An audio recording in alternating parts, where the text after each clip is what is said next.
Yeah. Previously, the group of you had pushed into the jungles after escaping the interior of the underground. That temple or shrine of some space to the Matron of Ravens. Perturbed as you were, you realize you need to hold up your side of the bargain and demonstrate your possession to the Goliaths outside, such that they would no longer continue to cause incursions into the hag's space. These unwanted incursions, pardon me. As such, the group of you, convinced by Willem to stand your ground because you totally have this, took defensive positions rather than demonstrating and then disappearing into the woods, as Ten and Siegfried just disappeared into the woods right away. You stood your ground, set potential defensive actions, and attempted to use spells.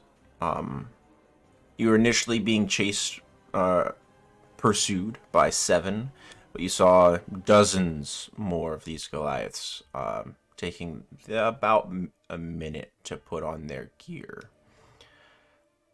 Knowing such forces were coming after you very quickly, you all came to the decision better to cut and run.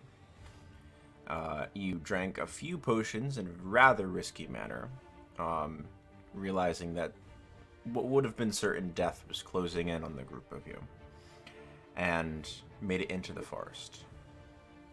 A tense chase followed, where you did your best to attempt to lay traps and throw off your pursuers with different sounds and effects and use of spells and misdirection. And presently, you were able to come to a large, semi-large cliff that sort of that helps disrupt the jungle topography.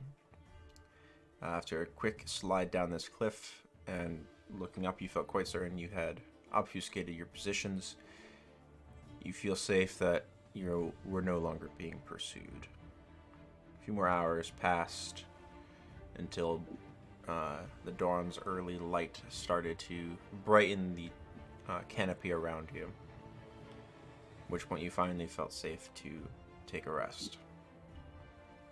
Unsure of the true distance and direction the group of you traveled in your flight, you've started wandering a little bit, guided by Siegfried into a vaguely south-ish direction, knowing that was the direction of the Furbolgs, with whom you had spent a little bit of time, and now having a Bodmal stone within your possession, the means with which to activate the henge that you had originally met the Furbolgs at, you figured this was the best course of any.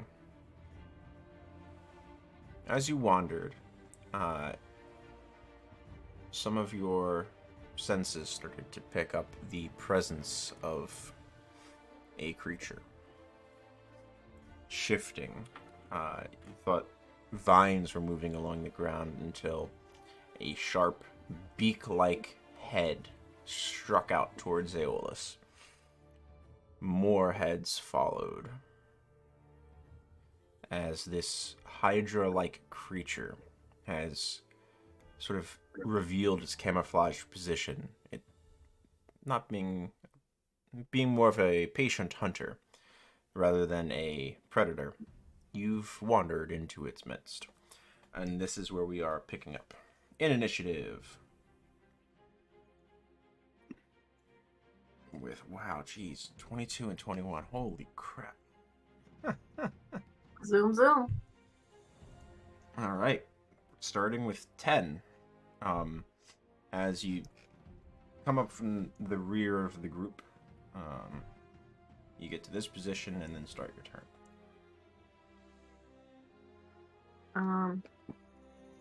I'm going to start by casting Guiding Bolt on the creature. Sure.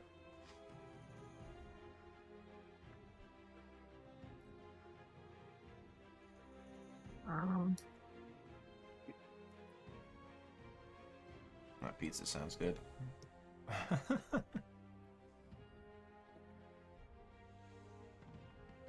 22 does hit. It is 13 points of radiant damage. And it is glowing.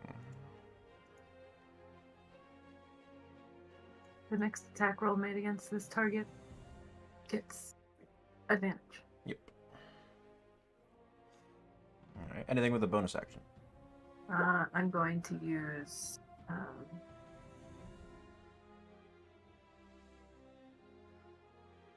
Magic Stone. Magic Stone? Alright, get some rocks going. Get some rocks going. Warm up some hand pebbles. So you can run a Siegfried. Okay, with the bonus action, I'm going to go into Chalice form. Okay. Yep. Let me just mark that off. Not doing anything with it yet. And then with my action, I am going to use my Rune Shaper ability to cast Entangle on it. I'd like to just hit it and not Aeolus and Dunnan. Okay. So that is a strength. Oh, so yeah, it's a strength check against my spell. Strength saving throw. Creature in the area when you cast a spell. Okay. Yeah. And that's then, what I wasn't sure if it was when you cast or at the beginning of its turn. And then my DC is 15. Alright, let me grab an entangle. What's the radius on entangle? It's a 20-foot square. 20-foot square.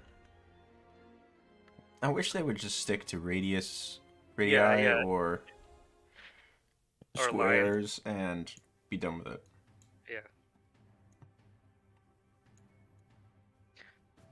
So, you want to set it such like that? Basically. Alright. Kick that to the map. Okay. So that is a strength save. Rolls an 11. Nice. So, it is restrained by the entangled plants until the spell ends. Ooh, nice. So that is restrained. Speed is 0. Attacks. Its attacks have disadvantage. Attacks against it have advantage. And then I am going to move.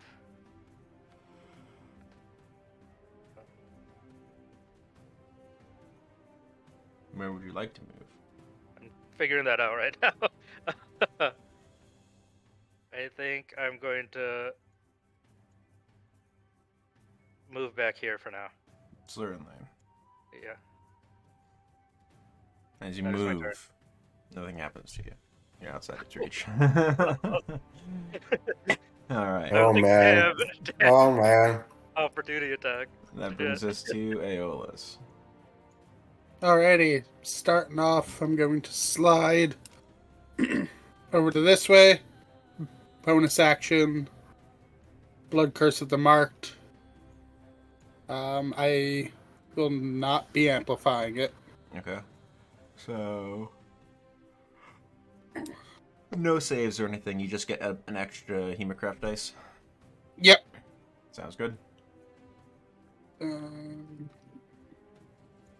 I will attack. Go for it. Yeah. God 14. damn it. God. Does not hit. What? 25 does. Thanks to the restraint condition.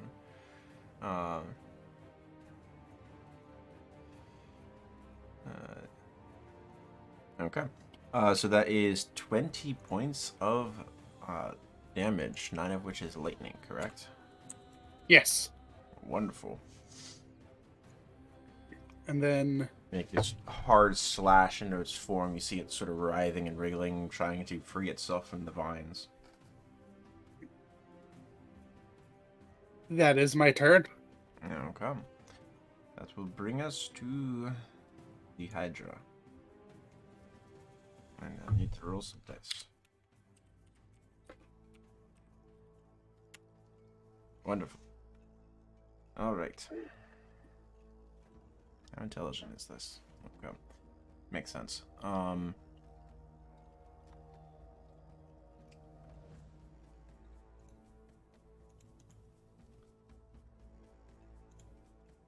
It is going to start. I can remove boring. His other ass is not here at the moment.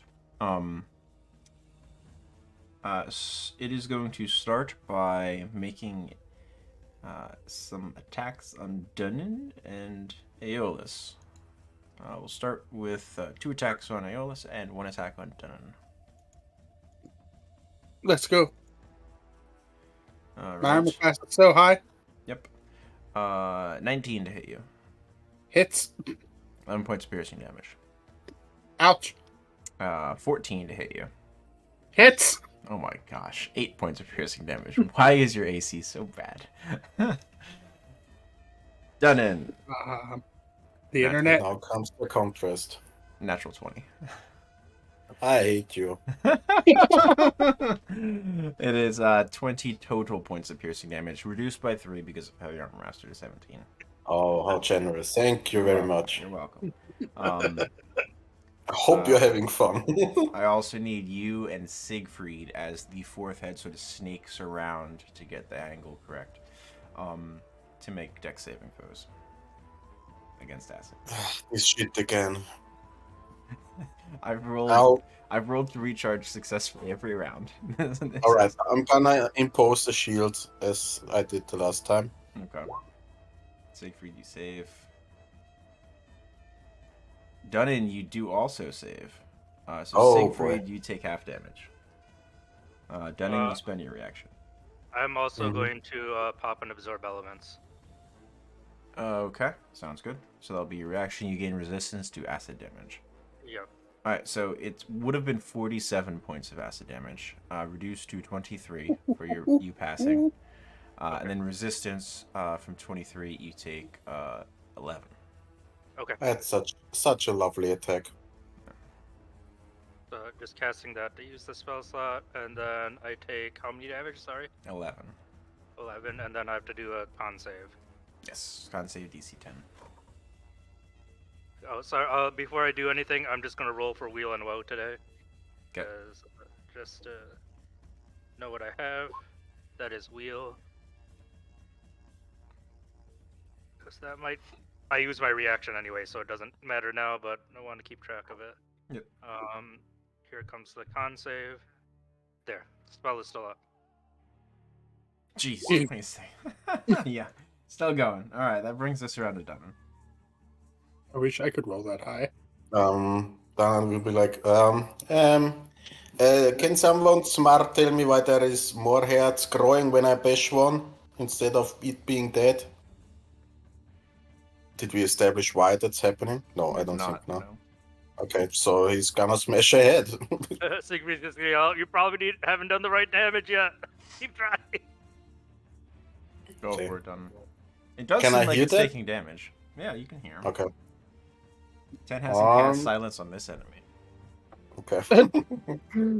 Okay, I'm Is that a going. hit? Should I? Then I will try to get through with. Try this one first. You have I have advantage. advantage, right? Yeah.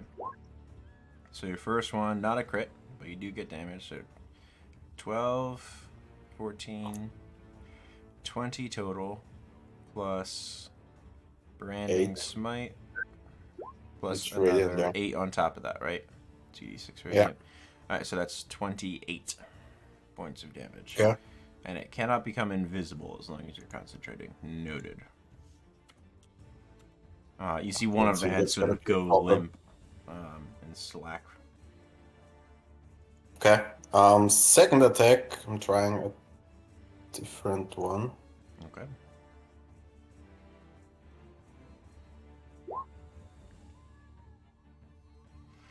Searing smite. You've already used your bonus action.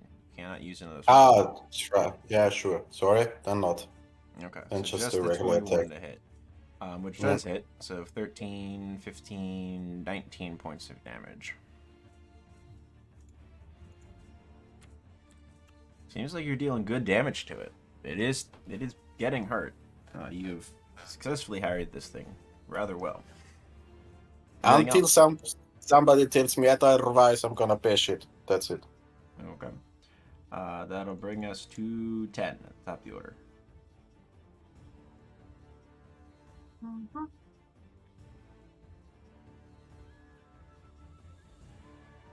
Okay.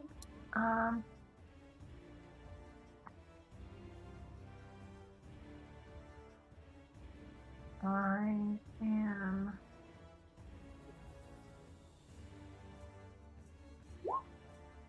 going to use Healing Word on Aeolus. You good, Dan? Healing word. Oh,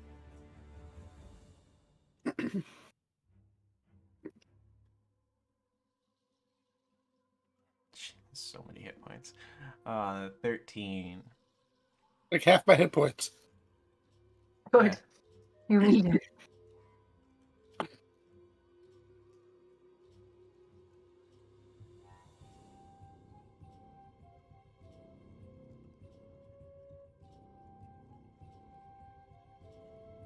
That's a bonus action. Still have action. And movement. Am I able to use a cantrip attack? Yes, you can.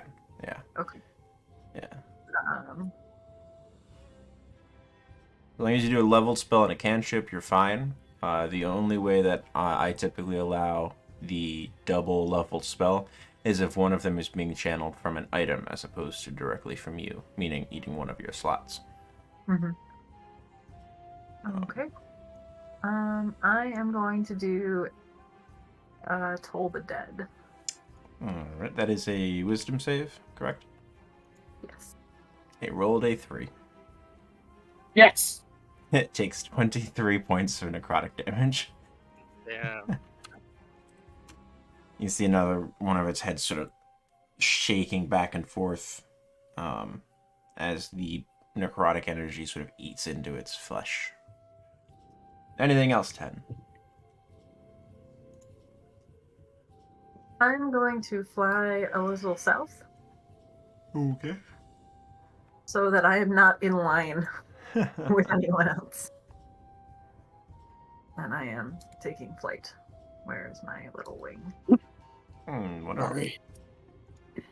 Alright, and that'll then bring us to Siegfried with Aeolus on deck.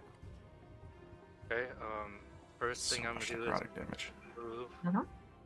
I'm gonna switch places with 10.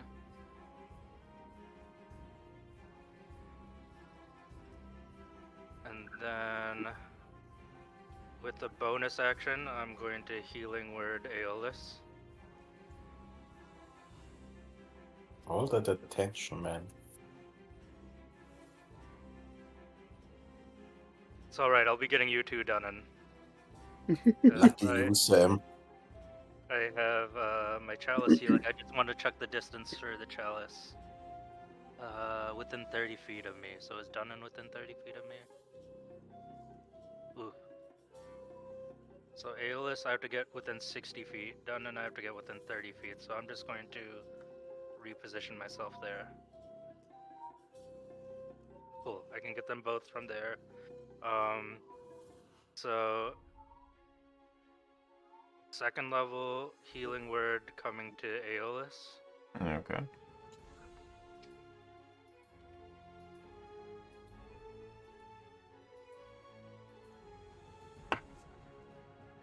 That's only 8, but that's good, better than nothing. And then to Dunnan, just want to make sure I have my thing right. So chalice is 1d8 plus 4.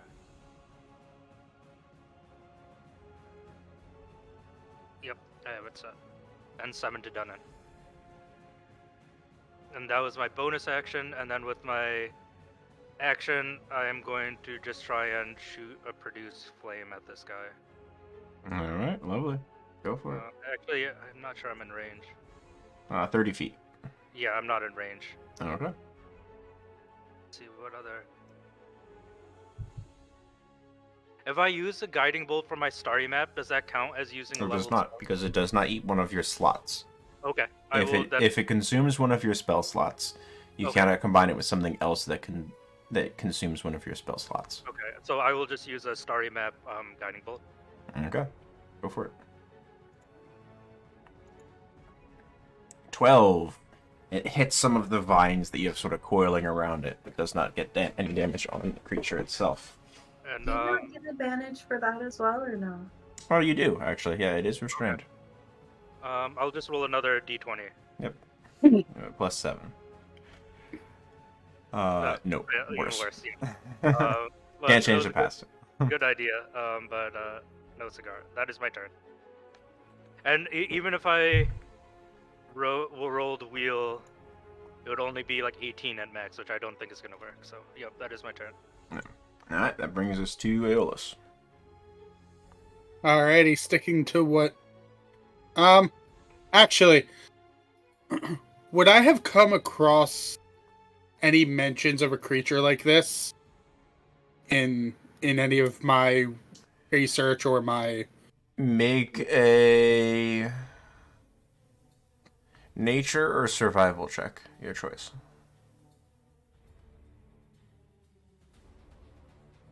Survival. You think you've heard mention of it at some point, maybe in something that you read, but you don't recall anything beyond that. Okay. And you're not even sure if it's this specifically, or you've just read about things with multiple heads. Okay. Yeah. Not quite high. Alrighty. You have a really good bonus. Not quite high enough. And was that my action? No, that's fine. Alright, then I will swing at it 2 more times. Hopefully I'll hit. 25 is good. 23 is also good. So we got 14, 21, 26 points of damage. Solid.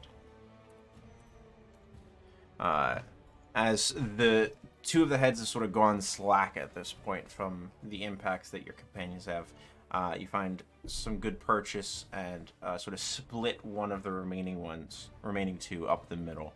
And now these 2 halves of the head are just sort of hanging, making it look like it has 5 things coming out of its torso as opposed to 4. Very good damage. Anything else?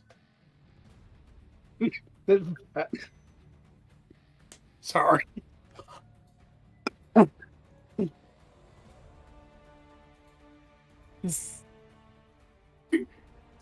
That's my turn.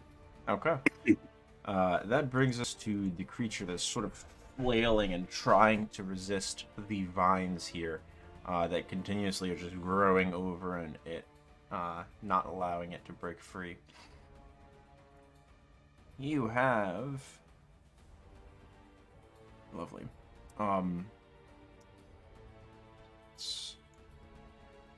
Plus that. Okay.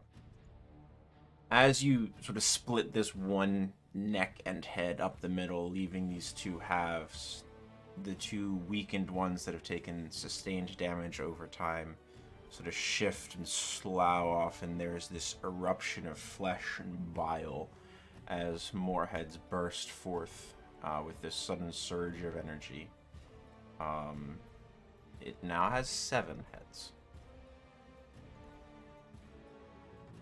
It seems to be slightly rejuvenated as well, but it's doesn't look like it was able to completely mitigate the damage the group of you have dealt to it.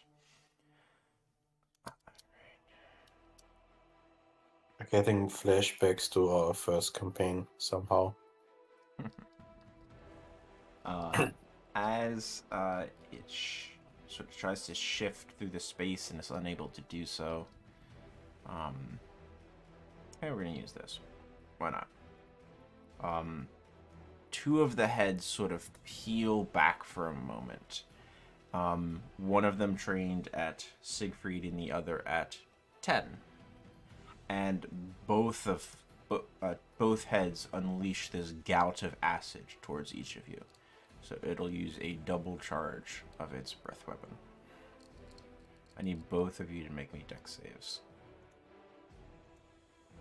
Glad I Siegfried didn't and use. 10. Glad I didn't use wheel before. That was a good choice. Nice roll. Jeez. I fail, but I am going to pop Absorb Elements again. Okay, sounds good. So you have resistance, so you take half damage, right? Yep. Okay. Noted. Alright, so 10. You passed, obviously. So instead of taking the 43 points of acid damage, you take 21. And Good. that's the same for me, right? No, I rolled separately for you because it's two Okay. different instances of the attack. You would have taken 64 points of acid damage. So instead you take 32. Nice. I rolled 4 8s, a 7, and 2 6s in there. And then, is it possible to keep concentration going with that, No, or unless you have, because the DC would be 32.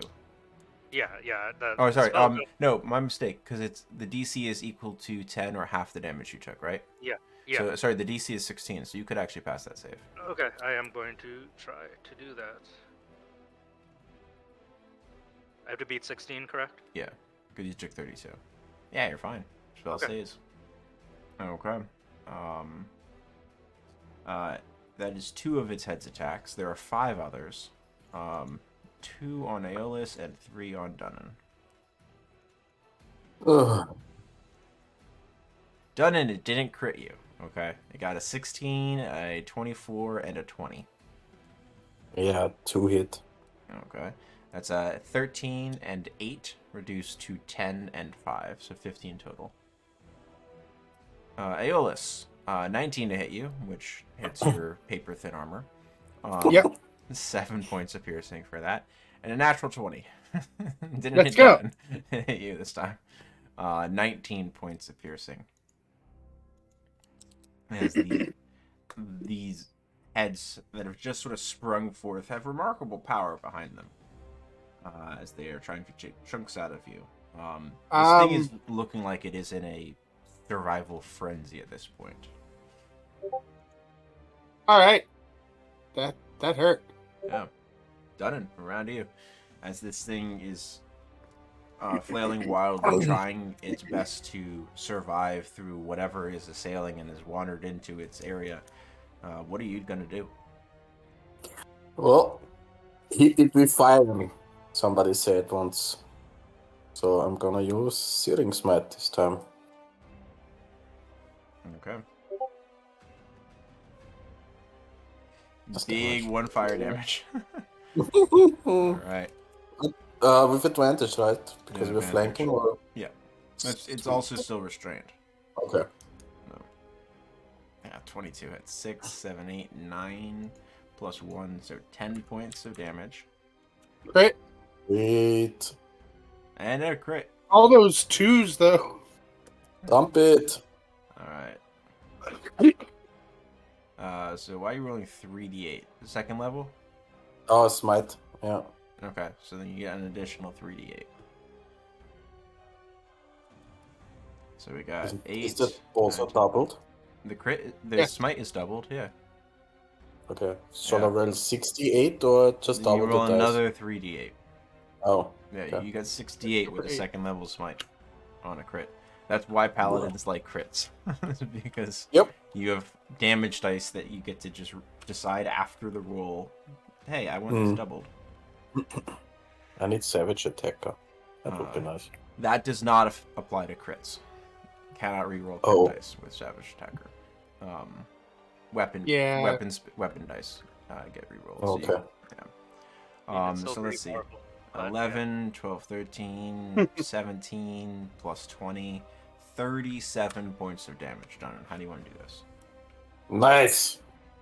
As if you more heads would help you, and I just. Is there like a soft spot somewhere? I see. Yeah, sure. Just- So, Just Siegfried just yells out, "It might still be regenerating. Let's just get the fuck out of here while it's entangled. Let's go." as you shift on, and there's this explosive crack. You aim towards the center head at the base of the neck into the body where it's been sort of sprouting these additional heads, like the worst type of weeds from. And this explosion of energy sort of blasts through its form and scorches some of the tangling behind the creature as it falls lifeless and unmoving to the ground. And it's still burning, right? From the There's a burning smolder. sprite. Yeah. I assume so. Yeah. Well, good thing I rolled a Hydra last time. That was fun. We gotta get moving though, right? They're still after us. I think we No, shook that them was off. that was Oh, a day ago. You guys okay, have long never rested mind. since then. I misunderstood what you said earlier. All right, well, I guess take a short rest. Let's probably gain some distance. I don't know about this acid. I don't know, smoke that might be coming out of that creature. Sure. I guess then before we move, I'm gonna heal myself a little bit. Siegfried is going to use 3rd level cure wounds on himself. I'll go over at yours. You look No, shit as always. Let me see if I can heal with Aeolus first before you decide what you're gonna do. Okay. Because I do have some of my chalice still going. Aeolus is just staring absent-mindedly at the creature. So I get 24 back. You wanna pump it for some ooze, right? I can't. Why not? Hitch snapped my knife in half. That's Ah, I also don't think that phrasing was the best one. and then Instead of you expending your healing, I can do a prayer of healing and heal everybody. oh, cool. I forgot about that. Yeah. I believe you also have your healer's kit. Oh, I do have that. Yeah. Why don't I do that so I don't expend spell slot? I forgot that. I'm an actual healer. Let me do Yeah. the things. Yeah. Okay. I'll add the spell slot back, and I will subtract 24 from my health. Okay, so healer's kit for Aeolus. Big 1 on the roll. It still heals 12 points. Dunnan, sweet. Helly, How much does Helly get? that was another 15. 15? Noted. Me, Siegfried, Just can unlimited amount of times heal with that kit? you can use no, it once you- per rest, and I have a bunch of them. Yeah. It has Oh. limited uses. Yeah, there's 10 Um, uses per healing kit. Yeah. Which I think you're tracking in one of your class resources, 10, correct? Correct. So you And, previously had 9 and you just spent 6? 5. 5? Yeah. 5. And Okay. I think we have to short rest or a long rest before we can benefit from it again. Yeah, you have to complete any rest until you're Yeah. allowed to. Which isn't the most taxing. Yeah. We can rely on short rest for that, Yeah. so it's pretty useful. All right. This was mid-afternoon as you encountered this beast. So the group of you take a short rest. Yep. A little bit ways away. Begin to recuperate. And get a little bit more travel in during the day. Okay. Anything that any of you want to do during the remainder of the day or that evening? I think Siegfried would just be focused on tracking their way back to the henge. Yeah. Noted. You can re-roll survival check in the morning. So. While at the campfire, Danan would probably, before everybody gets to rest, Danan would probably just sit there quietly, very unusual for him, and just stare into the fire. No drinking, no ale, just very unusual.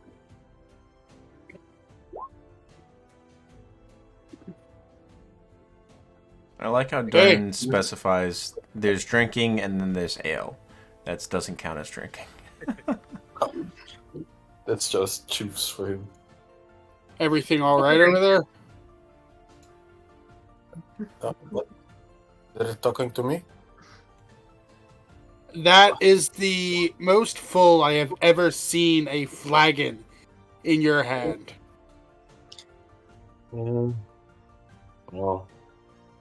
no, I didn't expect didn't expect death to be that,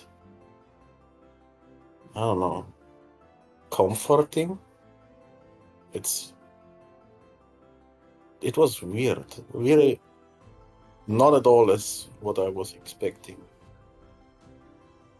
I mean, I imagine part of it is you don't have Halo up your ass all the time. That, and then don't have to worry about you all the time. Oh, It was not frightening at all. It was so warm and welcoming. No? Well, It's people worship death for a reason. Often it's a release. Well, what would you have done without your favorite dwarf, right? I mean, I mean, I would worry all the time in the afterlife about you, Lord. if we didn't bring you back, that Goliath was gonna bash my skull in, and then Aeolus, and then maybe 10 would have flown away. I would have thrown out all of your ale, Dunnan. Aeolus, Oh, you were I would have haunted you for the rest of your Aeolus, life. you were already unconscious before. There was no throwing ale out for you. You were the first one to go down. That bitch was pretty tough. I have to give her credit. That was one of the toughest enemies we ever faced.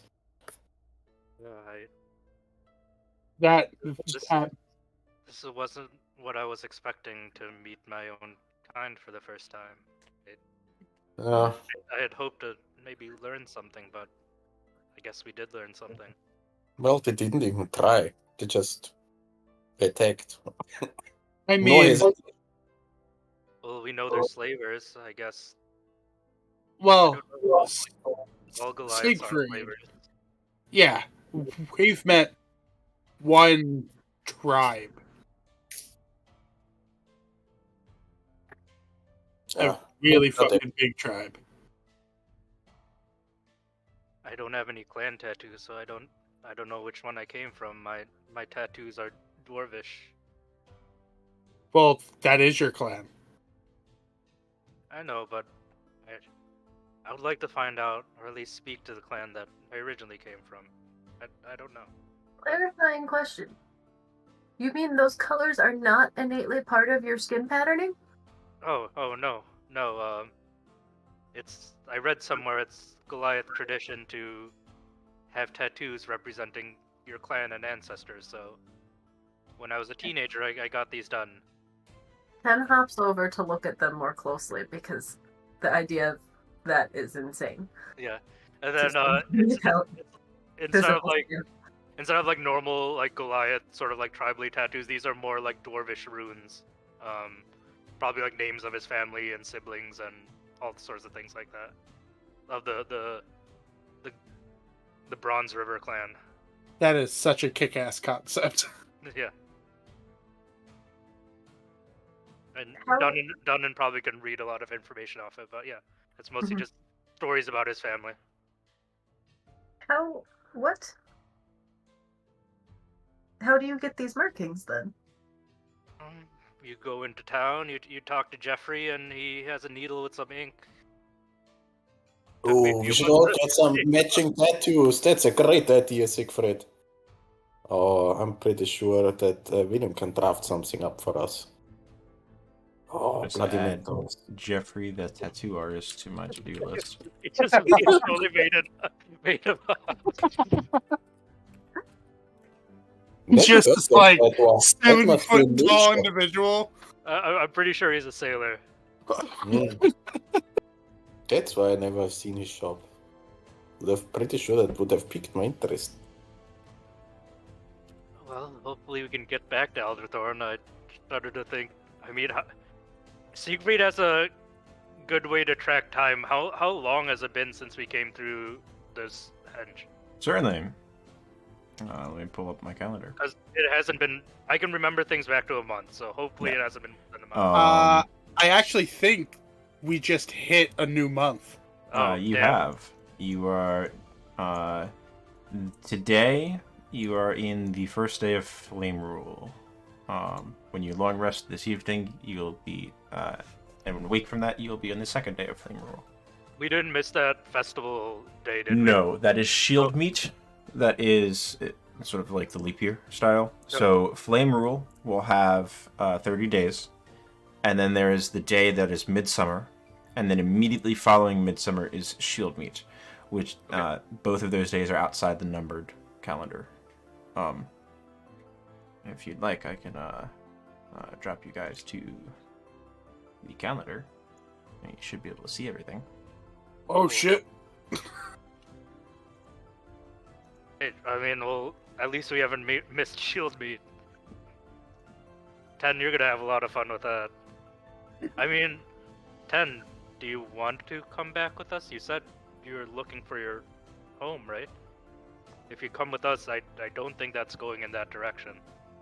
There's something that I have to do before I go home. Okay. What's that? Maybe we can help you, so you can get home faster.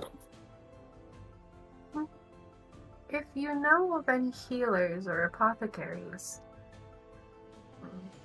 I would like to speak with them. I mean, you've seen my healing skill. It's not anywhere near yours, but I know a little. But I mean, my mother has some herbalism knowledge, and there's Kelpip, right? He has all sorts of knowledge. There is Kelpip, but we had an apothecary until the individual was killed. I believe you've met two. We met a doctor, right? They were killed. Mm-hmm. And then Mayor Tadell was also an apothecary, and as far as we're aware, she's dead right now. Yeah. I mean, 10, our town is actually in desperate need of apothecary because they keep dying. Dead by your own hand. Josh, She tried to kill us first. Yes, we didn't kill the doctor. The doctor's face melted off in front of us. We didn't. We were only indirectly responsible for that. As the party healer, should I be yeah. concerned? Probably. I mean, have you ever dealt with the blight in the Pinwood? Is there anything like the Pinwood from where we come from? And Siegfried, we Make have a to history talk check, about son. the sales speech. You're not making it very attractive for 10. You've never heard of the Pinwood. I don't know what you're talking about. Siegfried will spend some time. You'll take out his journal and he'll describe the Pinwood to 10. It's lovely there. You get eaten by undead at every corner. And it's encroaching on the town, so that's probably our biggest concern regarding healing and whatnot. So You met Frank there, right, Sam? The Pinwood is a dense forest of coniferous trees that border the high cliffs of Thornridge Bluffs to the east of Elderthorn. They are fairly resistant to being logged. They ooze a sap that is corrosive to metal. The only thing that tends to sort of resist the sap is anything coated in silver, which, as you might imagine, is prohibitively costly for the use of making logging axes, for example. As such, it's not actually been used as a resource. Instead, Elderthorn uses the Lisette logging camp as their logging resource. That's up near the Cloudspine Mountains. The Pinwood has a storied tradition as being a place of haunting and unpleasantness, due mostly in part to the religious practice of people who have betrayed the town not being allowed their customary burial at sea, such that their spirit can return to the town, in a manner of speaking. Instead, their bodies are dragged into the Pinwood and left for wild animals, such that their essence will never return to the town. And recently we found out that we're finding the sap not just in the trees, but in creatures too. Our name, the Bloody Mad Dogs, came from an incident such as that. So if you can help us with any sort of medical knowledge, it would be greatly appreciated. I'll do what I can. Aeolus has many samples, and he's also been figuring out how to use more naturally sourced materials to deal with the sap. Instead of silver, he's used the chitin of a creature we slayed, and it seemed to work well enough. Would we maybe want to go back and take some samples from the creature we just fought? I mean, it had acid breath, so something related to it has to be resistant to acid. I would love to. It's possible, yeah. If you can help Aeolus collect a sample, that would be great. If I had my proper instruments.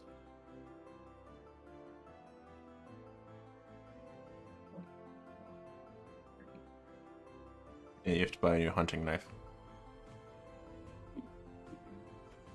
Yep. I mean, I could use my claws for the time being.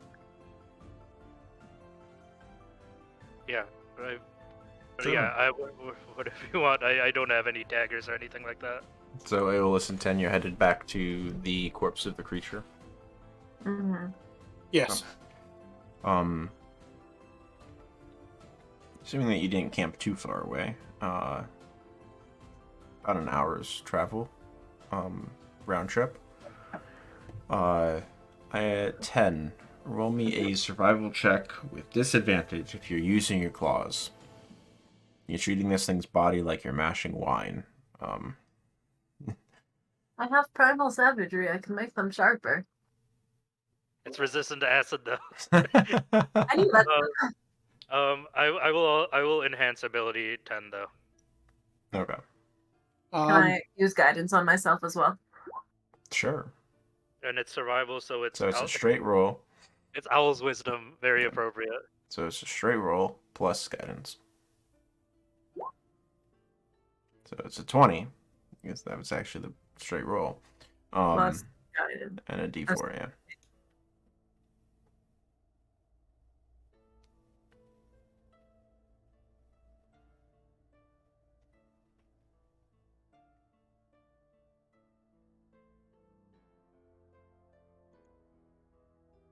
Oh.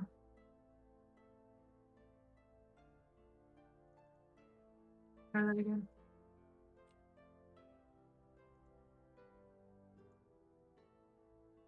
So 22 total. Very good.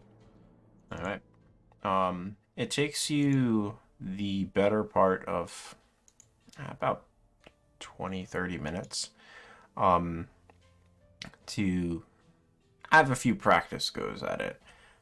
You are able to successfully salvage what appears to be, you're pretty sure. Hey, let's make a nature check. Yep.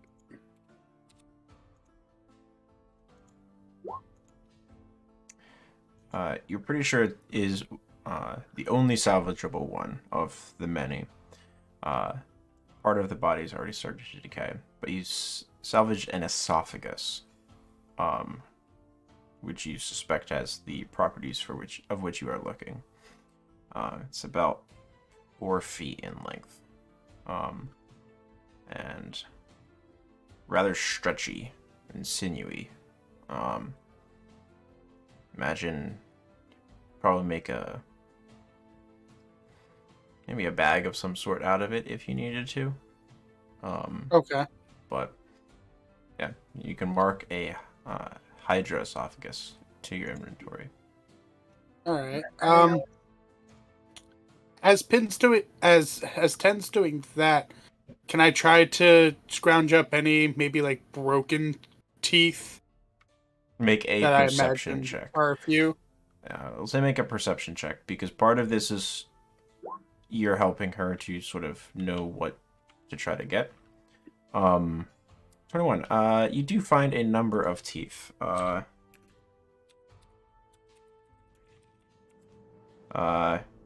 find rolled a d12 for the number of teeth that you found. You found 1 good teeth. Yes. The rest of them, they're chipped here, there. You're worried that they might crack or sort of get lodged or broken somewhere in your bag. So one of them is salvage and travelable. Okay. Well, thank you, Ten. Mhm. When we get back, I have lots to research. If there's anything I can help you with. And there's a lot of things you could help us with.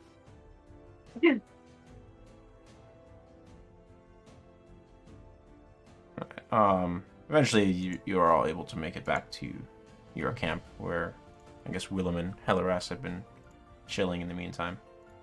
You slackers!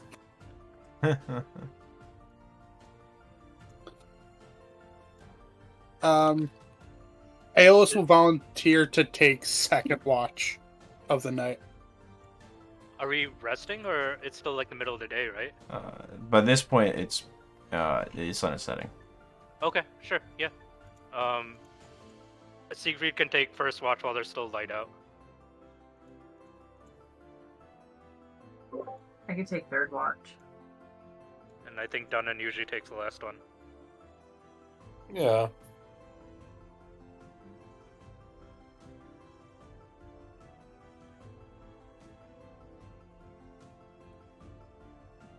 Okay.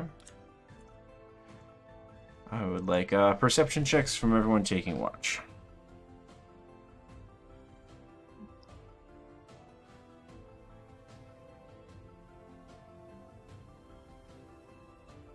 Natural one.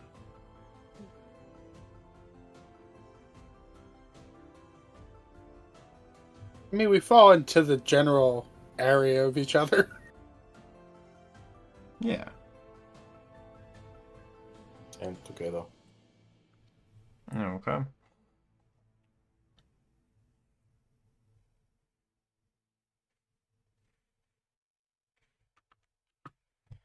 Let me make a roll for the evening. Okay. The early turn-in as the sky begins to lighten. Oh, sorry, darken. Pardon me. I was on the wrong side of it. Is quiet. You all lost your own retrospective for a little while before eventually turning in one by one. Your rests are not disturbed during the course of the evening. You keep a vigilant eye, some of you, and fall asleep during your watch, other ones of you. But the evening passes.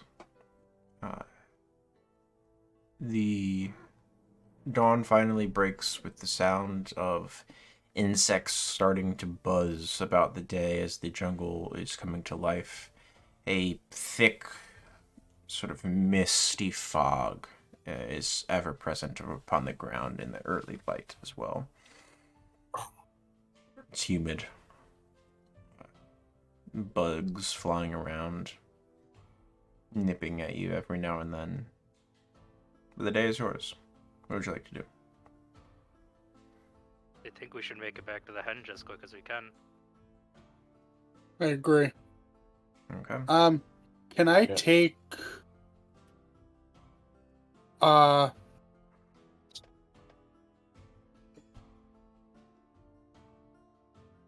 Can I take the time that we're traveling to keep an eye out for anything harvestable? Certainly. You and Ten can both do that. I believe, Ten, you have the ability to create an additional healers kits, correct? I believe we set that up. I think so. I believe it's in your features. I'm looking.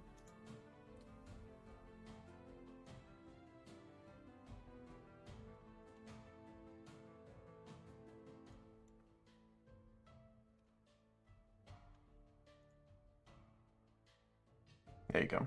I have opened it for you.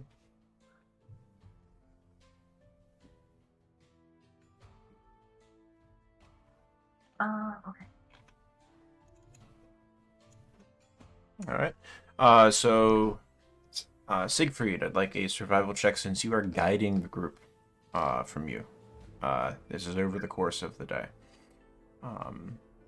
Bearing in mind that I know you know which direction north is.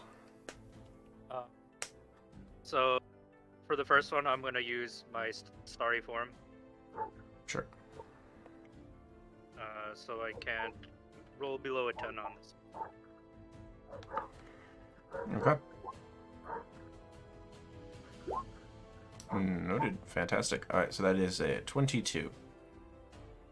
Pretty good idea of your rough heading.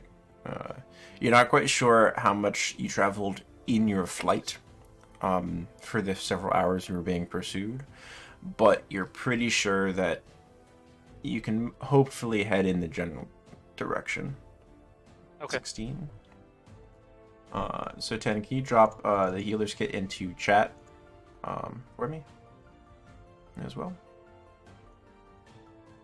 So that is a successful survival check. So you need one more of that, and then you need an herbalism kit check. All right. And then Aeolus, you are keeping an eye out for other things as well. Yes. All right, go ahead.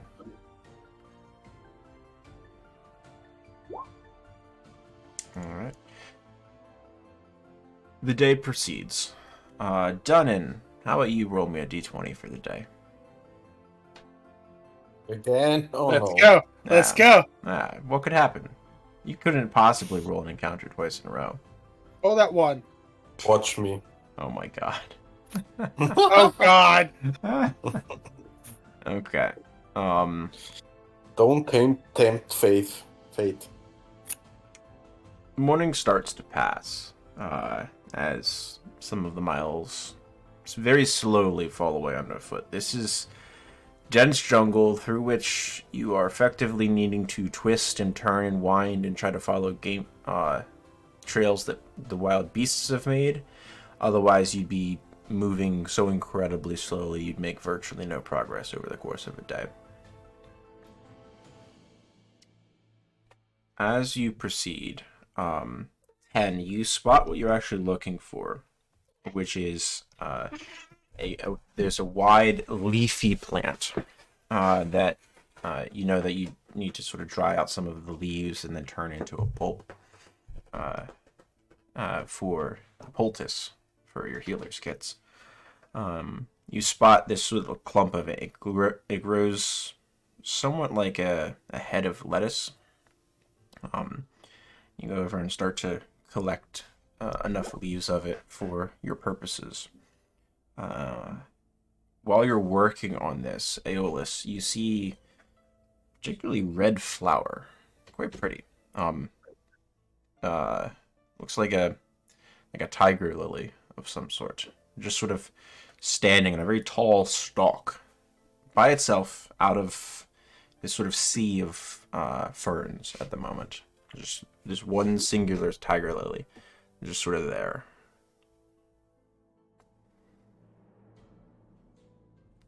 I'm going to point it out to 10 and ask if she's ever seen anything like that. Red means danger in nature. Mm-hmm. That, and it's just standing there like a big red button just in the middle of nowhere. It's like this beautiful red and orange, and the throat of it has this yellow effect to it. There's speckles of black all over. It's just there. Chilling. You just must have it, right, Aeolus? I mean, it's too tempting for you. Let's probably get some ooze. Looks like the petals, as they're extended, might be almost as large as your face. It's a beautiful flower. 10 wants to take a magic stone and throw it at the flower. I just want you to know, Spencer, this is screaming Armis all over again. It's a flower. What can happen? So Tang, they pull your attention. You see the flower. You make a stone. You pick up a stone and throw a magic stone at the flower. Make an attack roll.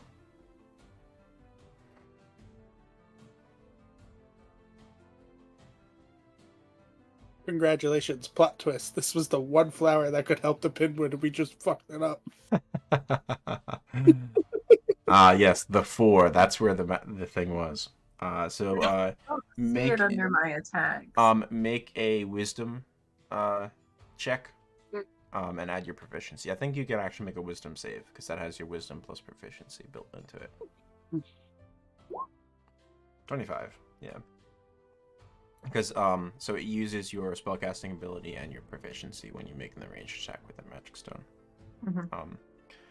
You just sort of peg at this flower. You know you got good aim with this, as your magic sort of helps guide and adjust the stone mid-flight so it's to wobble and redirect itself. It's gonna hit true. Right as it's about to hit, right at the base of the petals where it connects to this long stem that's at least 2 feet before it gets lost amongst the grasses that fill the rest of the small clearing. It looks like maybe the air that the rock is forcing out of the way just sort of forces the stem ever so slightly to the side, and it sort of bends and sways with the wind, and the pebble just barely misses it. It's a flower. What can go wrong? Nope. Let's Done give and this flower a stopping. wide berth. You throw another stone at it? No. Danon is gonna walk towards it. Dunnan, Slowly. no. Get back here. Why? Come here. What's wrong? It's a flower. Make an Don't athletics check to stop that. Come near the flower. I'm sure it's fine. It can't be worse than I. Are you using that on the flower or Dunnan? I'm using that on Done to stop him. Strength save? Yeah, DC is 14. Before we start casting spells on each other, Dunnan, we have a bigger priority. We need to get No, back. DC Done 6. is- Oh, well. Dunn's fine. He's got like plus 1,000,000 strength. Was Dunnan, there something? You make it over to the flower. You're standing right there. It's this beautiful thing. It's about the height of your chin. And then there's this long stalk that just sort of disappears into some of the ferns at your feet that sort of come up to about your knee. I turn around to the other. See? Told you. It's fine. Just a Sanctuary weird on big Dunnan? flower. Just a weird big flower. Can I touch a petal? Sure. What's Touch a petal. Yeah. As your meaty digit comes in contact with it, flower sort of recoils for a moment and shifts like it was blown by a stiff breeze. Oh, it's a shy flower. But still beautiful. Shifts again, So it's- even without you touching it. Wait. 1 second. Let me try something. Looks like it sort of rotates a little bit, like it's searching for the sun. I would like to Quite quickly. use the blessing of the trials to speak with plants. Noted. Okay. And I will approach behind Dunnan and be like, excuse me, flower. Do you know we're here? You gain no answer. You do hear from all around you, don't bother him! Leave him alone! He's our friend. We like him! From And all I'll of the just ferns. switch over to Dunnan. I'll be like, Dunnan, the plants here don't want us bothering them. Let's just walk around. Flower sort of bobs a little bit up and down. That's just short. It's a pretty flower. The plants say it's their friend. Let's just let it be. This isn't our home. Well, it was nice knowing you, flower. Bye-bye. Sorry for bothering you, flower. And we won't be back. I do a quick bow behind Dunnan and then I walk away. What in the 9 hells is going on? I talk to the Wait, plant. come back! Wait! You're Stop over there taking talking. him! We're not taking him. We left him. You turn back, the flower's not there. What the fuck? I'm drunk or what's Run! going on? What? Isn't there a flower right here? Alright. Alright, take flight. I'm in the air. Sure. Wait, come back! Good. You're stealing Can our we- gardener! I make a 360. Is it nowhere to be seen? You spin around. You swear you caught a flash of red somewhere. You spin the other way. It's right behind you. You keep spinning, like Wait a minute. a bloody mad dog. There's something holding onto you, and the flower is on you. What? On me? Yes. Hey, Mr. Flower. Well, weren't you just over there? Sort of shake yourself. Wait a Flower minute. falls off of you. Talk to it, Siegfried. I think it wants some friends. I mean, I think it followed the sun, so maybe I can get it go back. I can't speak to it. It's not a. Doesn't seem to be just a flower, but This sort of You stalk mean sort of it is seems half like a leaning in friend? the ferns, with the flower now, right behind you, Dunham, where it sort of fell off you, and the stalk sort of rises back to this upright position and approaches you again. It just sort of bobs still full along size? the ferns. Does it think I'm the sun, or what's going on? yeah. This time I'm going to try and cast comprehend languages. Okay. I get a rune shaper and be like, try to see if it's like speaking or anything, or if I can ascertain any sort of like meaning coming from it. You hear a small sort of buzzing and squeaking that suddenly vanishes from your ears and is replaced with the language of a small creature. Sound is coming from Dunnan's feet, saying, "Wait, let me get back on before you go. Hey, Go for a ride." You need a ride, little man, little flower. What Is it language talking are to you you? speaking? Can I speak their language when I use comprehend languages? I don't No. know. You No. understand, but they don't like Yeah, you would have to take tongues. tongues, I think. No. Okay. I just sort of wave to it. And I say done, and apparently it wants a ride on you, but I can't speak with it. I only understand it. I just Where try to? and indicate to it that I understand it, and I try and lift it up onto Dunnan. You want to come with me? During this time, the flower is now clinging to your ankle again. Says it You're wants to sort of ride. lost somewhere in the ferns around your feet. You don't know how it's sort of holding on to you. But now this flower is just sort of rising up along your leg and along the backside of your belt, and is about where your left shoulder blade is. Is it entangling me, or is it just trying to entangle me? It doesn't feel like you're entangled. Or at least not in any way that impacts you significantly. No, Dunnan, I don't think I want to kill it. It's a I creature. think it just wants to come with us. Yeah, I mean, I think we just wait and see what happens. Oh, well, what can possibly happen? I'll just shrug. Very Maybe interesting. the Fairblocks know more about it. I wish I could stand it. Hmm. Or I Yeah, wish I let's could just speak. venture on. You hear the voices, Hey, look, Siegfried, "Wait, bring back our gardener. We want him to stay." I guess he's a gardener. Gardener. Doesn't look like a gardener. I think though my plant spell would have dropped when I did comprehend languages. I think. They're not concentration. Okay, never Nope. mind. Never mind. Okay, but yeah, I will just lead us back to the bench. I'll be like, I shrugged to Aeolus. I don't know what's happening. Yeah. See, I told you, harmless. About 10 minutes pass, and you get out of some undergrowth. You see sort of clinging to the back of Dunnan's boot as the group of you are proceeding. This small little creature looks like it has made a dress out of leaves, vaguely humanoid in shape. It's got a very large head with a large sort of acorn-like hat that has a crack in it. And through the crack of this acorn-like hat is coming this stem that turns into this beautiful tiger lily at the top of it.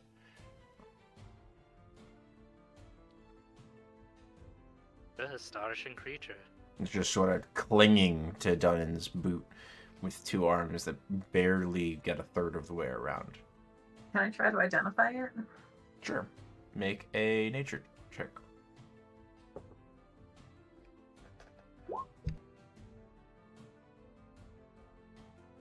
I will wheel 10 on this as well. Give her a d6, I think. So roll an additional d6. I can do it. So it's a 19 now. 19? Yep. Okay. How do you get to 19 from 16 and 5?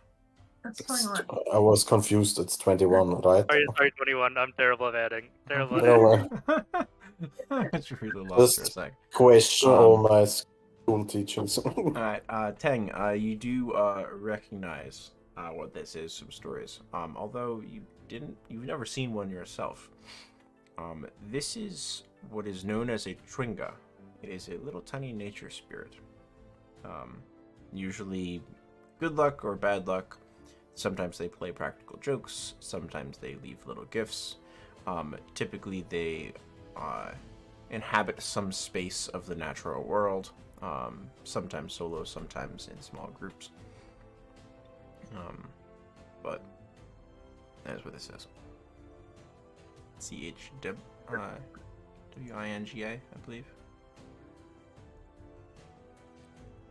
Chwinga, okay, yeah. Yeah. And yeah. Seems harmless. Let's maybe it just needs a ride.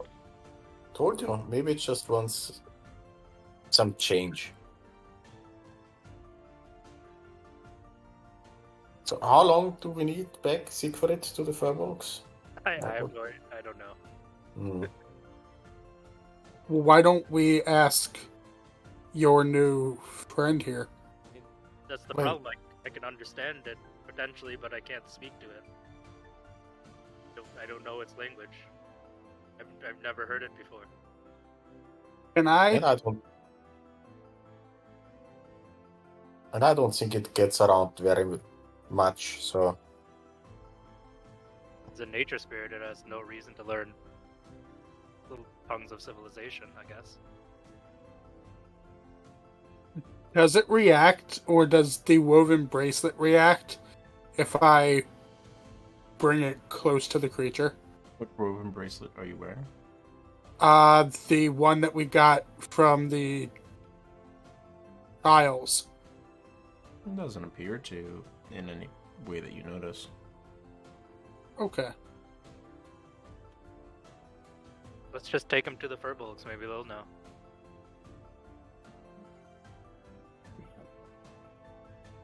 Okay.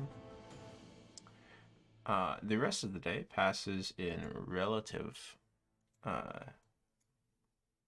comfort, uneventfully, unless you find nothing of particular interest.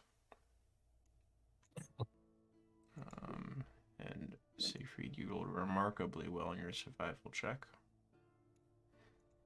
You get 2 hexes worth of travel. Okay. The evening comes. Anything that evening for the group of you prior to turning in? No. Tannen is back at his usual drinking habits. Okay. The evening passes. You all complete your long rest, and the next day is yours. I would like a survival check from Siegfried. I will use another starry form again. Another D20. Can't roll below a Right. 10. Yeah. Let's have Aeolus roll the d20. Oh yeah. Tang, Okay. I believe that is your second survival success. Correct. Mhm. Aeolus, 14. Nice. And a 25. The time passes quickly. Tang, I believe you have the highest passive perception of the group. Yeah. You notice about mid-morning, that Dunnan's little ride-along has vanished. Sort of hopped off at some point during your travels, having gotten to where it wanted to be. Okay. It was just a cheap ride. I thought we were friends. Oh, the betrayal. You do notice that there is something shiny on Dunnan's boot, though. I asked him to stop walking so that I can take a look. It's on the boot. It This is pooped brought to on your you. attention. As this is brought to your attention, and you look at your boot, you notice that the leather thong that is the lace sort of ties it down to your ankle has been replaced. What was once leather cord is now this thin but still connected gold wire, about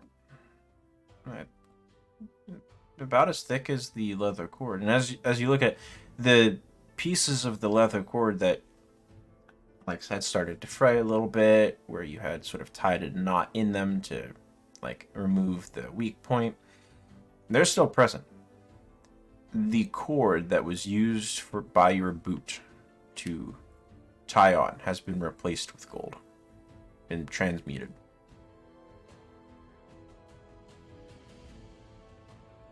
Oh, Guess we that's... weren't a cheap ride after all. See, I told you. It's a nice flower. Thank you very much, flower. And he just shouts it into the ears. I hope we see each other again sometime. See, it's not always dangerous. There are some kind spirits out there too. Can I estimate how much worth that is? You need to sort of bend and snap it because it is coiled around your foot. You need to bend and snap it to actually remove it. Your boot's locked on. Well, you will try that. Easy enough. It's soft metal and you're strong. It weighs about a pound. You gather this is the equivalent of maybe 40 gold pieces worth. Sweet, like 400 silver. Yeah. Nice.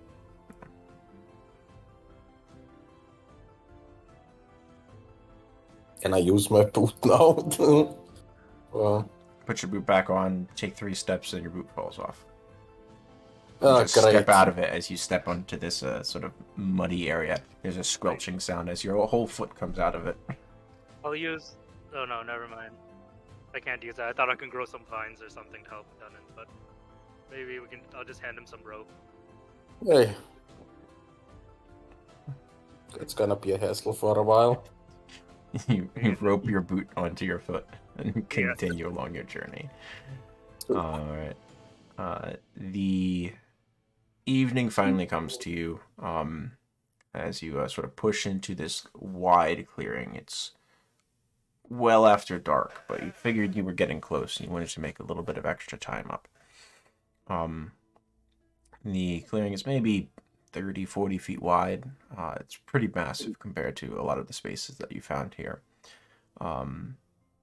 There's sort of tufts of these sort of wild grasses, very long sort of blades that sort of bend over and roll, that are making up a lot of the ground cover here. It's a comfortable spot. It seems familiar. Take a good long look around for a moment. Siegfried, I believe you have the highest passive. That's not 10. You have 17. Yeah.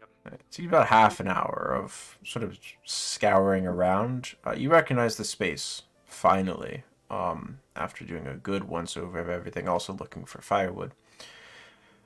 You have found your way back to the henge itself, where you had inadvertently tumbled through and knocked down your Furbolg acquaintances.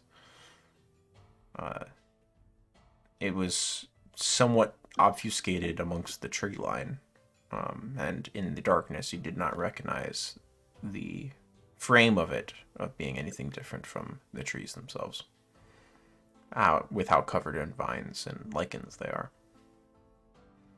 I just slapped Phalos on the back and just let Well, off really laughing. good survival checks. They're like, made it. I almost missed it. Would have been I just, real awkward if you kept walking just south. TKO it.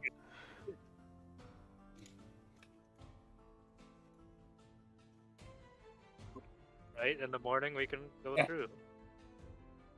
Should we locate our friends first and warn them? Sure, I mean, but we'll have to do that in the morning, right? And I think they can find us. They should know we're here. We weren't terribly far.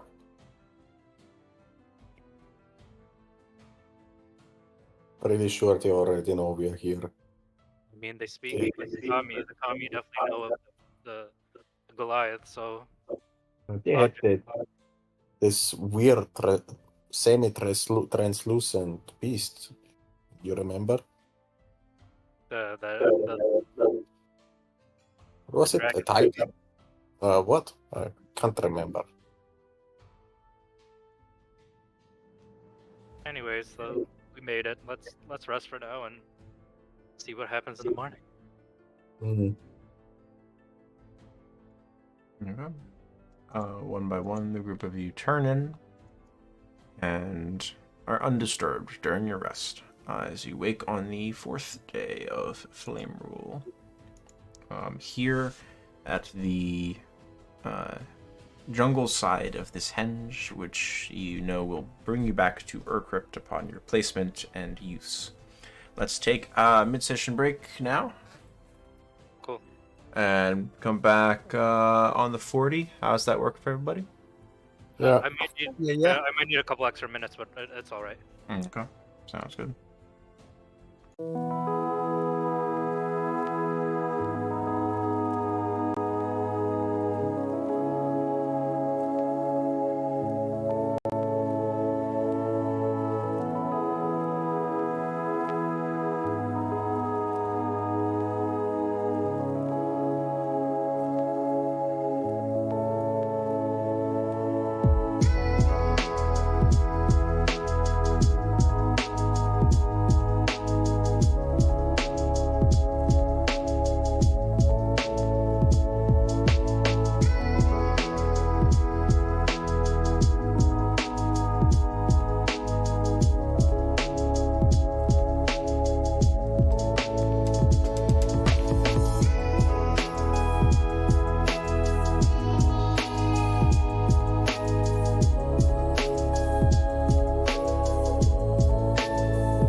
Your rest completed.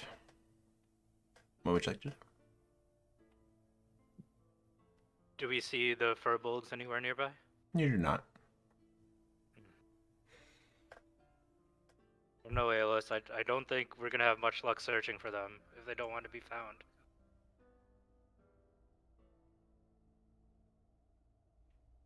Should we just open the henge? Well, I don't know about you, but since we are responsible for the angry Goliath tribe that is chasing after us, I would like to give them a heads up so they can be on the lookout.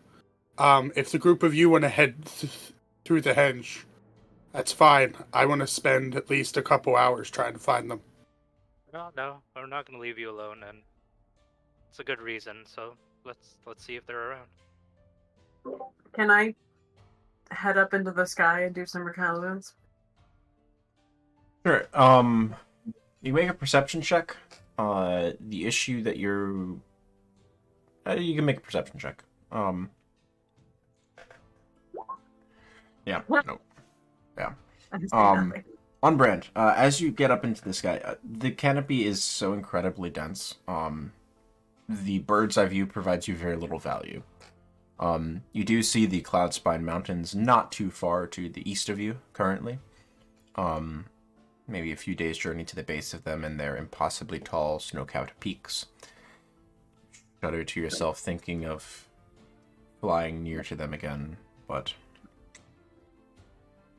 you sort of lose yourself in the moment. It takes you 5 minutes to find your way back to the clearing where your companions are.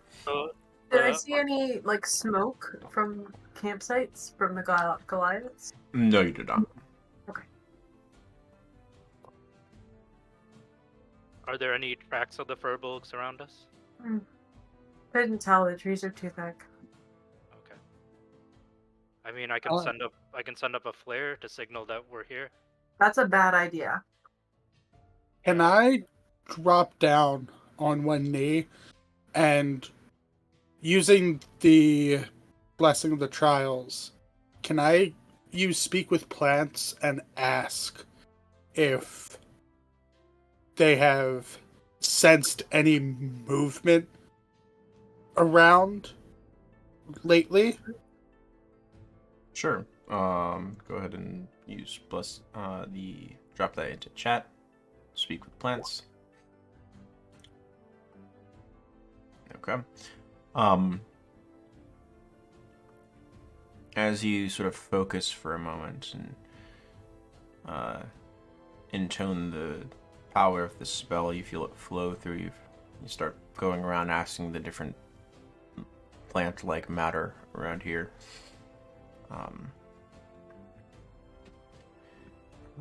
If they've seen or heard or sensed Kira or Umaran nearby. About 20 minutes pass, and you've found no plants that have known them to be present recently. I'm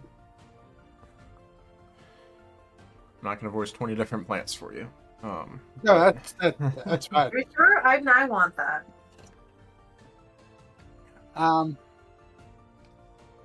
They're all surfer boys and valley girls. Never. Yo, man, I haven't seen anyone.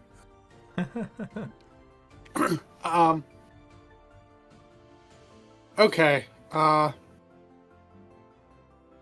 rest of the time I spend, I'm gonna try to remember the direction that we took when we tumbled out. And I don't want to go too far, but if my results find nothing, I'll just head back. Make a history check for me. Pretty good roll. You know the vague direction that you traveled in, but you do know that you also did travel for a good couple hours before you had stopped. Gather that this location is not near to their main camp and their home. Well, I mean, we're not in a rush. I think we can go see them. Okay. Yeah, I think it's the right thing to do. And we will head off in that direction. Okay.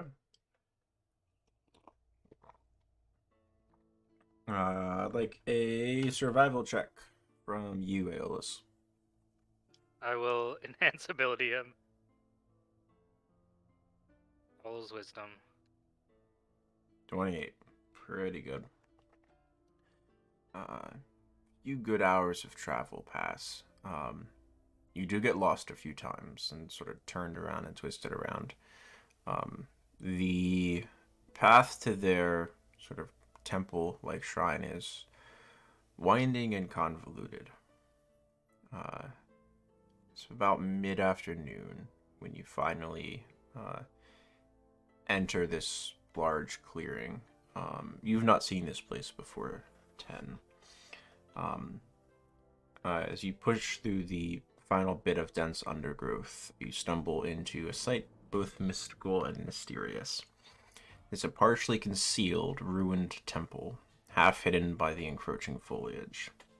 The ancient stone walls are adorned with moss and vines as they stand weathered and worn, revealing passage of countless ages. The entrance is framed by intricately carved arches of stone, depicting creatures of the jungle and indications of the ever-present kami. As you approach closer, you notice that there's faded hieroglyphics etched into the stone surface, their meaning difficult to discern. Some of them depict majestic wildlife, while others illustrate celestial events or rituals of some bygone era. The passage of time has eroded the clarity of these inscriptions. So you step inside, you see a captivating scene, a harmonious blend of nature and the remnants of some past civilization. The main chamber is overgrown with sprawling roots and tangled foliage, seamlessly merging the jungle with the sacred space. Sunlight filters through the open roof and cracked canopy, casting these ethereal patterns on the stone floor and illuminating intricate artwork on the walls. Tucked away in an alcove, you spot this cozy living space that's been carefully crafted by these individuals who call this temple their home. There's a large hand-carved bed made from sturdy jungle timber. It's adorned with woven vines and soft animal pelts. Nearby, there's simple yet functional furniture, a couple chairs, a small three-legged table, also fashioned from the materials that surround this place. Stands neatly arranged. There's a resourcefulness evident in their storage area, their furniture. There's a few jars of what you suspect are preserved pieces of food lined on the shelves, made out of clay. The ambience you sense throughout this space is a connection to nature. This bond that these individuals have nurtured for who knows how long. It's harmonious and cozy and uninhabited.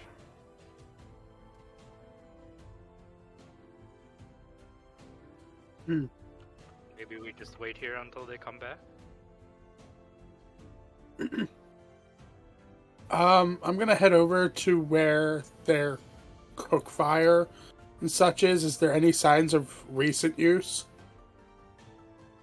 Make me a... I would say it's another survival check. 27. Take a good sort of sift through the coals and play around with it for a moment.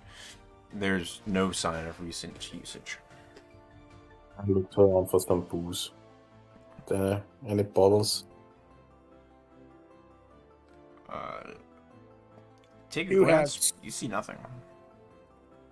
You have so much in the bag. Oh, yeah. You can't. Oh, never have enough. I'll just hand him the last bottle of elderflower liquor. Here, just hold on to that. So now what? Till after. I thank you, Siegfried. I'll take a swig of it. What mean, now? Maybe we leave a note. I mean, it's possible they could have gone on to a different hunting ground. It could be months till they come back here. I don't know. We should, yeah, at least leave a note, open the gate, and then probably tell them about Yaril. Pretty sure they would be freaked out. I will rip a few pages out of my research journal and I'll write that we returned, that we found what we were looking for. There is a legion of Goliaths that are now on the hunt, and to tell them to be careful, and if they run into trouble, to not be afraid to use the henge and to speak to the mayor, and to tell the mayor that they are friends of the bloody mad dogs. I also hand Aeolus a scroll case, so it's just not just open paper getting destroyed by the jungle.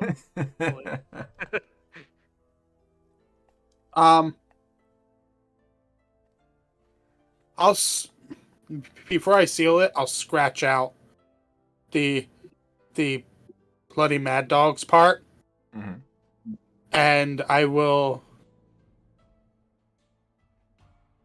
replace it with the words "the group of us."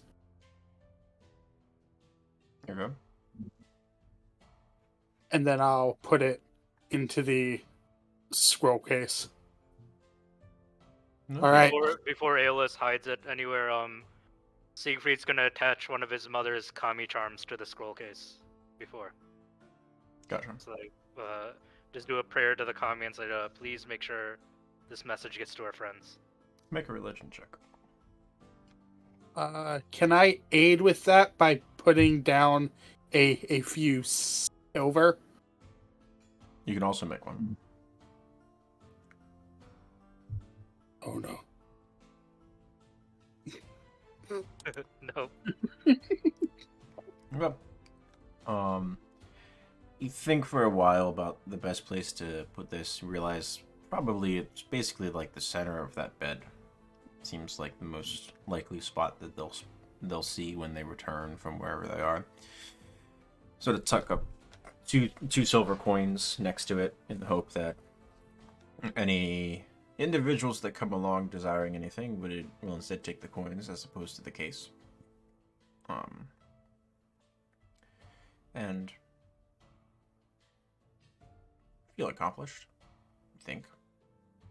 I'm not sure. I think that's the best we can do, Aeolus, unless we're gonna wait here for days. No, that's fine. I would like to return as quick as possible. But before we go, Siegfried would want to do one thing. He didn't have the comprehend languages spell here last time he was here because he got it after the fight with the dragon. So I would like to cast it and just see if I can discern anything from the hieroglyphics this time. Okay. Because last time I just took some etchings, I believe. Yeah. So, as you sort of spend some time wandering around the temple, probably the full duration of comprehend languages, you gather upon any entryway. There's these series of hieroglyphics and symbols that you accurately. Some of them are rubbed off, some of them are incomplete, and the spell can't fill in the blanks for you. But you get the gist that a lot of these are basically prayers that have been put down as permanent wards, asking for protection against unfriendly elements from entering this space. And you realize that they are upon all of the places of ingress. Despite it all, there's this sort of buzzing that you're used to in the jungle, but as you start sort of working your way through, you realize within this temple space, you've not been assailed by insects or bugs of any sort. You've not really encountered unpleasant animals. There's feel there's some presence to these things here and there as you go. Yeah, Siegfried would just try to They're effectively wards. Yeah, I would just try and take as many notes as I could about the language and the magic, and then after the spell was up, I would lead everyone back to the henge. Okay. Well, it is late afternoon by the time that your spell is over. While Siegfried is doing that in that hour, does anyone else have anything they would like to do? Like, doing some in the bloody pub. Okay. Yeah. Yeah. I Bring think the it dog back also out. takes a while. Oh, 10 minutes. Yeah, I think it's a 10-minute cast. Well, then play a bit with it. Yeah. I want to cast Aid. Eid. Sorry. Last for up to 8 hours. Noted. On myself, Aeolus, and who else wants 10 extra hit points? Give it to Dunnan. Aeolus, He already has it. Dunnan? can you do it twice? Me, Dunnan, and Aeolus. No, you cannot get it twice. Me, Dunnan, and Aeolus, I'll get 10 extra hit points for 8 hours. Appreciate it. Wonderful. All right. Well, that's only a cast. Do you want to make your survival check as well, Ting? It's not a survival check, it's an Oh. herbal check. You're right. It's an herbalism. Correct. You- I got one. All right. During this hour of downtime, after you sort of aided everyone, like, they'll probably be good for a while now. You spend your time starting to crush up these leaves that you've sort of had just tied to the outside of your pack for the last day, hoping they dry out a little bit. They're just the right amount of sort of gumminess as you start crushing them in the mortar and pestle that you have, and to this fine, somewhat dry, somewhat wet pulp that you start combining with these woven reeds that you picked up the day before and have worked into this little bit of a mat. And you form this sort of layered cake-like stack of these mats and then this poultice with the small bit of ingredients that you've added yourself from your own supplies. And you have these uses. So, that is another healer's kit for you. No fails on the checks. Pretty good.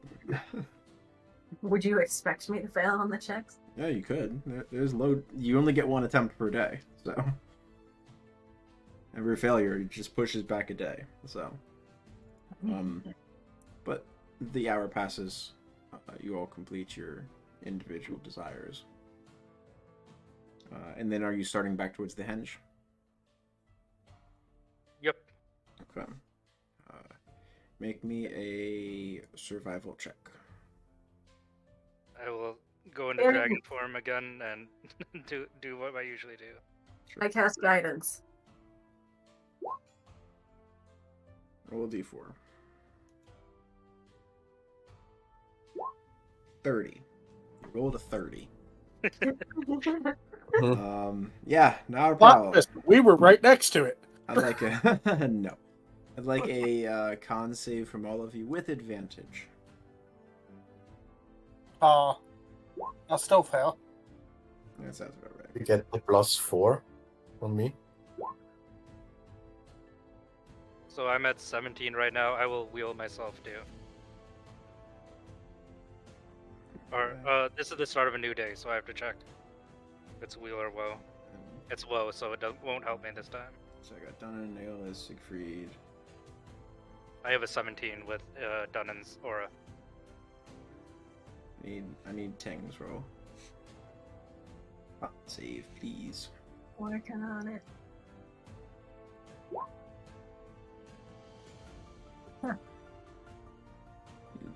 So that's a 9 with Dunnan.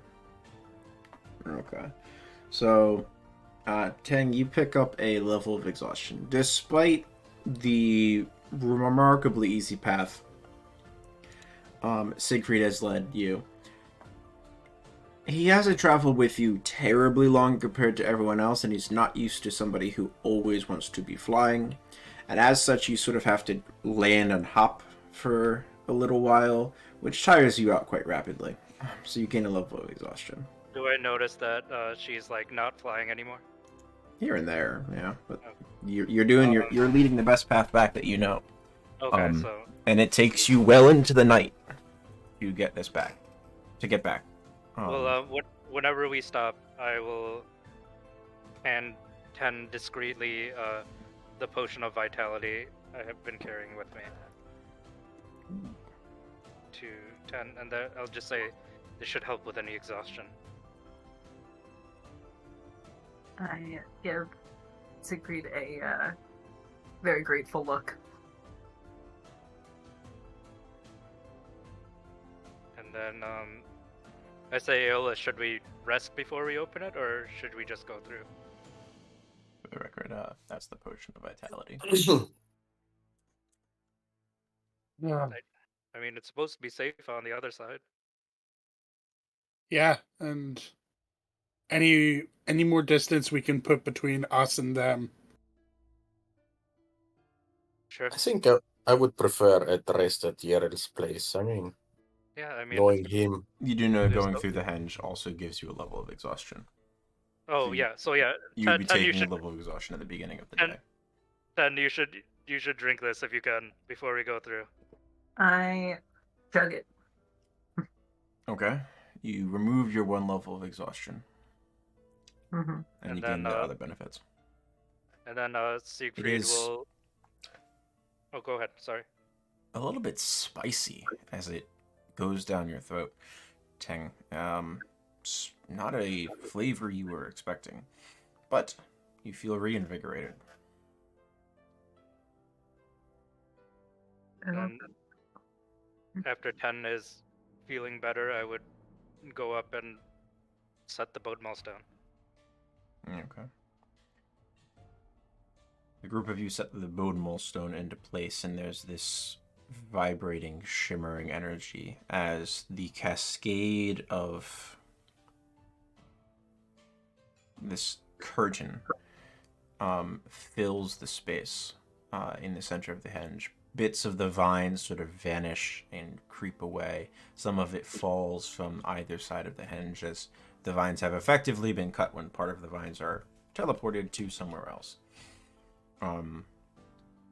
The flowing and wafting curtain is present.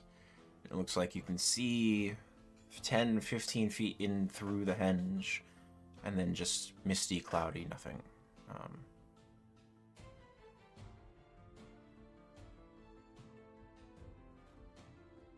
And it's Just there you're not- before you.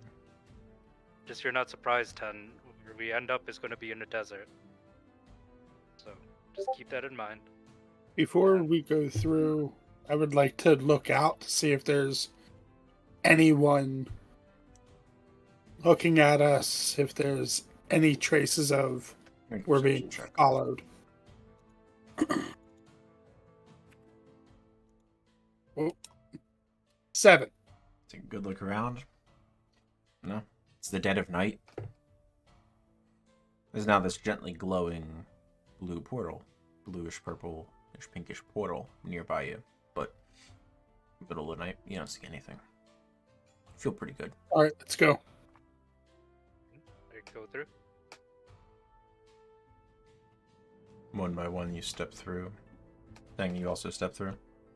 Yeah, Okay. after a bit of hesitation, but yes. It's a strange sensation the first time that you use this. As you step, you feel the presence of like wind blowing sort of incredibly small particulates upon your face and body. Not abrasive, soft, cool, like infinitesimally small droplets of water that vanish upon contact. The shiver runs down your body as you step through. 5 steps, 10 steps, 15 steps in. And your vision shifts as you feel condensed upon for the briefest of moments before you are at the edge of another henge. As you step into the darkened market square of Urcrypt, you hear some sounds. There is a impossibly beautiful night sky above your heads. Stars more than you all can count dot the clear heavens. The chill of a night breeze sort of ripples through the group of you. There's sand underneath your feet, stone mixed in here and there, dotting the courtyard that is the market square of Urcrypt. As you sort of shift and look around, behind you, the henge through which you had previously traveled hangs silently stands as a silent sentinel. Their stones unmoving, carrying these curtains of energy.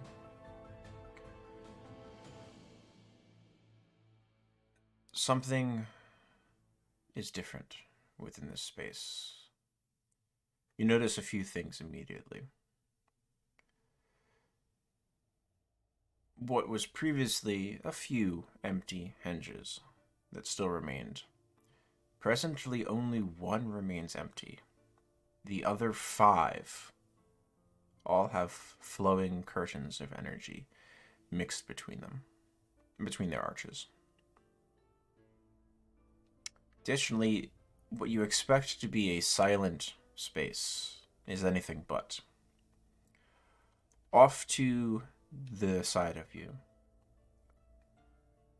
there is the sounds of revelry coming from the Moonsands Caravanserai.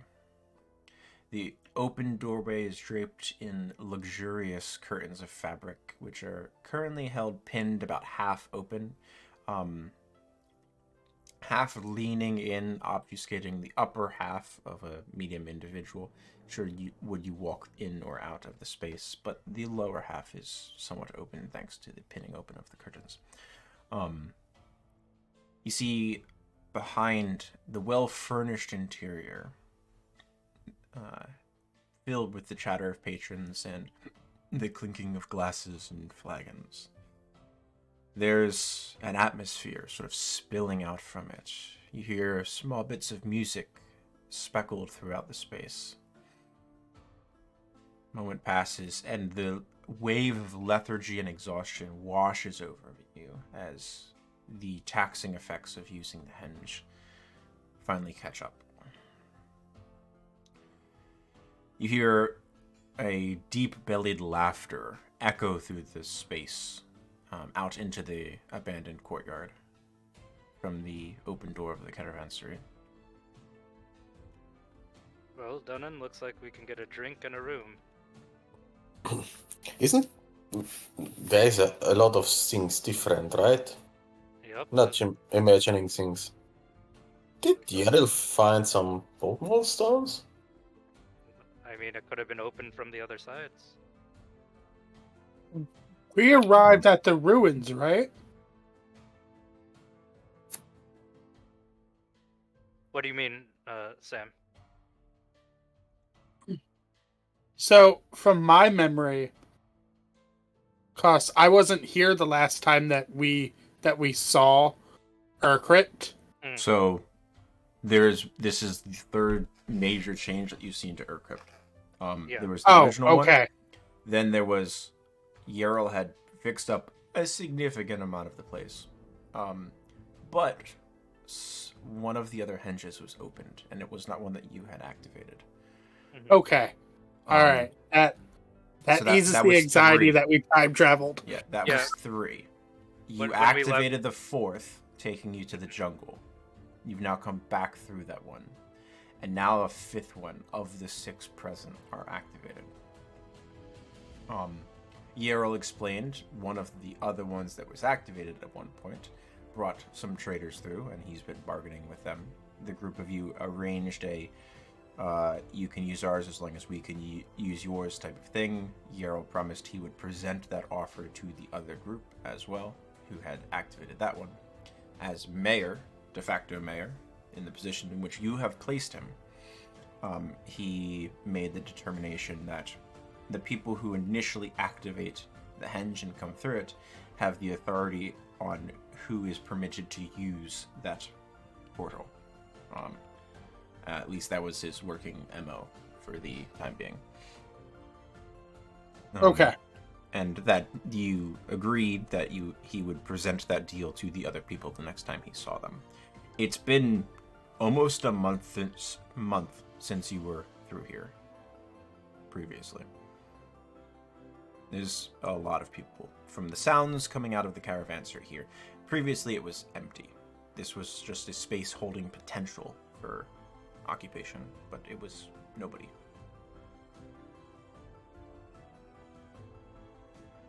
I mean, I say we go in and get a room and see what's going on. Yeah. Potion of Vitality would have been really good right now to remove 2 levels of exhaustion. True, I forgot about that. I read it and went, wait, hold on. Yeah, I assumed it only removed 1. Nope, That was- it's all. Yeah. You misled just- Tang. I was just worried we would immediately go into combat when it came out the other side. I mean, I had no idea what to expect. This is my first Yeah. time encountering one of these things. Yeah. Okay. Well, You so push into the caravan. let's have some drinks and food and relax for a while. We've earned it. Okay. As the Bloody Mad Dogs step inside the Moon Sands caravanserai, you are enveloped in an atmosphere that blends warmth, comfort, and this hint of adventure. The exotic meets the friendly and comfortable. The interior is adorned with rich, earthy tones of browns and reds. Adobe-style stone fills the walls, giving a homey feel despite the natural material. The air has a faint scent of sandalwood and spices that helps drown out the smell of alcohol and what appears to be pipe smoke, adding to this sense of exotic allure. The main hall is spacious. It's a high ceiling supported with sturdy wooden beams that give this sense of open planning. The soft lighting emanates from intricately designed lanterns, each casting this warm orange-yellow glow throughout the space. The sounds of soft music, a melodic tune played on a flute, fills the air, creating a soothing background melody. To your left, there is the well-crafted wooden bar that stretches along one entire side of the hall, and stands quite a bit proud of the wall itself, such that a large beholder can float around behind it. The bar's polished surface gleams with the warm lighting, inviting patrons to take a seat and partake in their favorite drinks. Currently, there are 7 individuals seated at the bar, engaged in various conversations, and one of them is speaking with the barkeep himself, a large beholder, wearing an apron, somehow tied around his meatball-like form, held up by, you imagine, a few of the natural spikes of his body, and 2 of the eye stalks, such that it does not fall to the ground. It's not really blocking splashing from getting on him in any real way, as he's involved in this conversation. The other side of the hall, there's comfortable seating areas that beckon weary travelers. There's plush cushions and cozy armchairs arranged around low, intricately carved tables. The furnishings exude this air of opulence and comfort, much of them filled with their occupants spilling over their comfort. Coats are draped upon the backs of the chairs here and there, individuals engaged in conversation and drinking and revelry. Everyone seems to have a bit of a hard edge about them that has been duly softened due to the comfortable atmosphere here. But there's unmistakably, these do not appear to be townsfolk. They all, with your passive perceptions, you all clock enough weapons that everyone here likely is armed. Maybe not immediately ready to snag at a moment's notice, but you don't see children running around. You don't see frail individuals. These are all able-bodied men and women. Do we see anyone who is familiar? I'll come to that in a moment. In one corner, you see the small stage where Siegfried, this catches your attention, where you might perform as a storyteller or musician.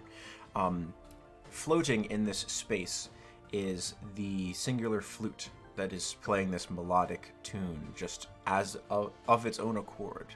No musician needed. The walls here are adorned with tapestries depicting grand adventures, far-off lands, and legendary heroic tropes, inspiring imagination and hopefully sparking desire. The aroma of freshly prepared dishes is wafting from this open kitchen door at the back, and you can hear the sounds of cutting and cooking and frying and boiling water coming from this space, along with delightful sense of food. Taking a glance around, I'd like each of you to roll a perception check for me. With disadvantage, because you all are exhausted. Yep. Nice roll, Aeolus. They have good rolls across the board. 3 of you are over 20 with disadvantage. We? Oh my Yep. god. Okay. Dunnan, you are a little bit more enamored with the wall of offerings and lists that Jarl has procured for his establishment. Taking a glance around, you recognize a few faces. More so in passing. These aren't individuals with whom you've interacted. You see a few members that you've pretty sure you've seen unloading the docks in Elderthorn here and there. When you went to inquire about Lander. It's not individuals with whom you had spoken, but more so, most of these faces are unfamiliar.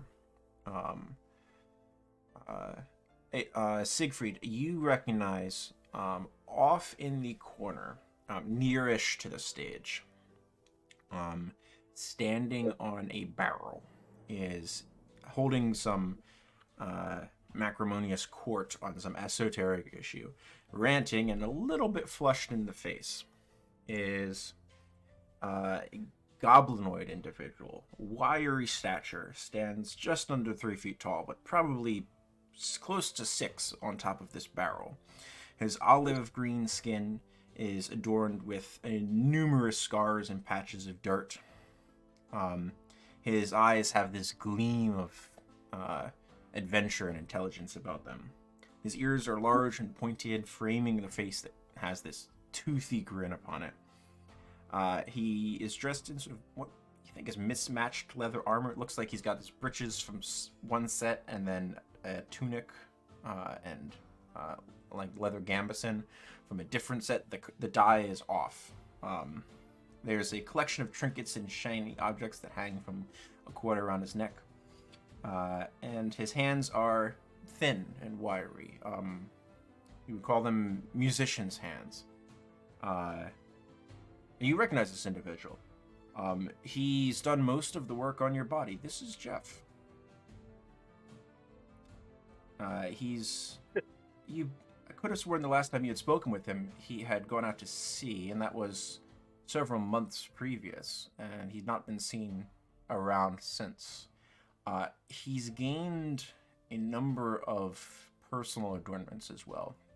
The thing most proud contrast to his appearance as to the last time you've seen him, is a large bone that's been stuck through his nose, and gives him the appearance of wearing a mustache. I just go over and quietly listen to what Jeffrey's talking about until he notices me. A few minutes pass by and sort of turns. Hey! See, how are you? Ah, it's been a bit. Did you join up? It's so good to see you. Much more fun this way, isn't it? Oh, yeah. Last thing I heard, you were out at sea. Ah, that was Must have forever traveled a ago. long way. Much better money now, too. ODMC, they don't pay shit. So it takes a drink from his flagon for a moment. You see the flush on his face darken ever so slightly. Yeah. Well, should I order some rounds for us? How have you been? What's Yeah, what's news in this area? please be great. I order these round for are all some of my mates. He gestures at some of the pretty rough-looking individuals around him. There is an orc. There is an elven woman, and there is a humanoid individual. Dark skin, maybe half elf, maybe elf, maybe human, somewhere in there. It's tough to tell. Their hair is quite bushy, and it obfuscates the most easiest giveaway of their form, which would have been their ears. They're quite attractive as an individual, leading you to the idea that they might have some elven blood in them. I offer to buy them around and around for the bloody mad dogs as well. Thank you. The elven woman speaks up. My name is Gwen. Pleasure to meet a friend of Jeff. Pleasure to meet you as well. Are you from Elderthorn, or are you sailors from... My company's been in and about Elderthorn here and there, but we travel a lot. When I encountered Jeff here, he said he had this wonderful place, although I needed to spend the night, which was... She sort of glances at Jeff, concerning. But I must say I'm quite pleased with the experience I've had so far here. Yerl is a great host. And I point to the barman. And he's an interesting one, at the very least. Jeff chimes in. He's pretty interested in myself. But anyway, so back to what I was saying. So they sail up this way, and we're hiding by the rocks here. You don't see us coming whatsoever. And he launches into a tale of high seas piracy. And as you're sort of standing here,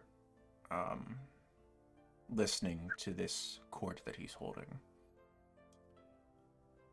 your stomach starts to sort of drop out from underneath you as you realize Yerl has fallen in with Corsairs and has not been back to Elderthorn, likely because he would be killed upon return to Elderthorn. Oh, you mean Jeffrey, not Yerl? Yeah, Jeffrey. Yeah. Yeah, sorry. I was like, yeah. Jeffrey, you might not want to tell the... Yeah, Jeff. You might want to lie low for a while. You can't head back to Elderthorn after doing all that stuff. I don't need to go back. Corsairs are much better. I mean, honestly, the ODMC ships, the amount they pay, pittance compared to how much is in them. Just take 1 or 2 of them, you're set for life. I mean, obviously we share it with everybody else at the hold, but you're set. Sure, but I imagine there's more risk involved. Yeah, but that's the fun part. There's True, risk involved. true. You know the ODMC, they want you to die. If they pay you, they expect you to die to protect their fucking gold, their silver, the gems that they get out of the mines. Like, that's the payment. Like, that's what they expect. True, They pay true. decent for it, but like not worth your life. See, the Corsairs let me be free. Well, just be careful, Hiccups Jeffrey. violently. and then continues his tale of crimes on the high seas. While he's on the yarn, I would like to maybe talk to the brown skin person and just like I forget the word, but it was the city that the gnome who gave me the gold ring said he was from. I forgot to write it down. When we were in the mountain. Give me 1 second. Let me pull up my master list. That Because would he be said he was from that Echad. city. Ekhkhad. Like that? Yeah. 1 second. Let me see my journal. Ekhkhad. Yes. Okay, cool. Oh. I'll make sure to write it down. So you mentioned Echad to this individual. Yeah, I asked, so if you traveled around, have you ever heard of a city named Akkad? I have. It is not often to hear the name. Sailing from Echad takes the better part of a year, due to the storms on the southern oceans, creating impassable whirlpools. You need to go up and around the continent. I've not been there in the better part of 5 years. Spent a lot of time going through the storm strings recently. What interest you have you in Akkad? Well, I met You're a someone long way there. from home, if that is your place. No, it's not our home. I just met someone from there who mentioned it, and I've never heard of that city before. So, it is a bit south of us, but significantly to the west. On the other side of the Cloudspine Mountains. It is very difficult to sail to and from, and it is very time-consuming to do so. As such, it's not typically included in trade routes. It is far more profitable for ships to travel through the storm strings. My understanding, only 1 or 2 ships successfully make the journey any given year, and maybe 3 to 4 times as many attempted. Not good odds for survival, especially if you're shipping goods. Understandable. Or people. What is the city like? Is it It's learned. large? It is coastal. Lots of fruits. Bananas, and it is nice. Climate is similar to here, although a bit cooler with the sea breeze and pleasant. More greenery. They are well educated there, and pleasant people to deal with. Then I would very much like to see it one day. You would need to find a ship and make sure it does not sink, and have a year to spare. Or 2 to get Alright. back. Who knows? Maybe one of these gates gets us close. It's possible. I have not been sure as to which goes to what yet. Yerl says he was planning to make some signs, but I think he was waiting until all of them were activated to make signs appropriate for each of them. So you came through the Elderthorn gate? Oh no, we came from the hold. Ah, It is our base, a space in which we live and work and take refuge. I see. Although she is not, as he turns, and going, no, I had spent some time at the hold in my past, but I had no idea they had one of these henges. She sort of looks towards the door of the caravanserai. No, I actually traveled by foot. Through the desert? Yes. My companions have already used one of these henges. I'm not sure which one they had actually traveled through. But I ran into Jeff, and he requested I stick around and have some fun, and well, I was due to stay in this quaint space for a little while anyway, until they returned. Figured might as well. Well, it's nice to meet you all. I'm so many new faces, so many new places to see.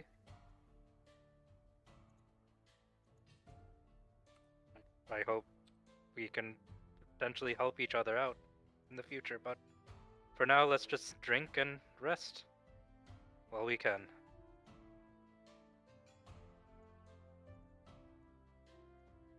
What are the rest of you doing?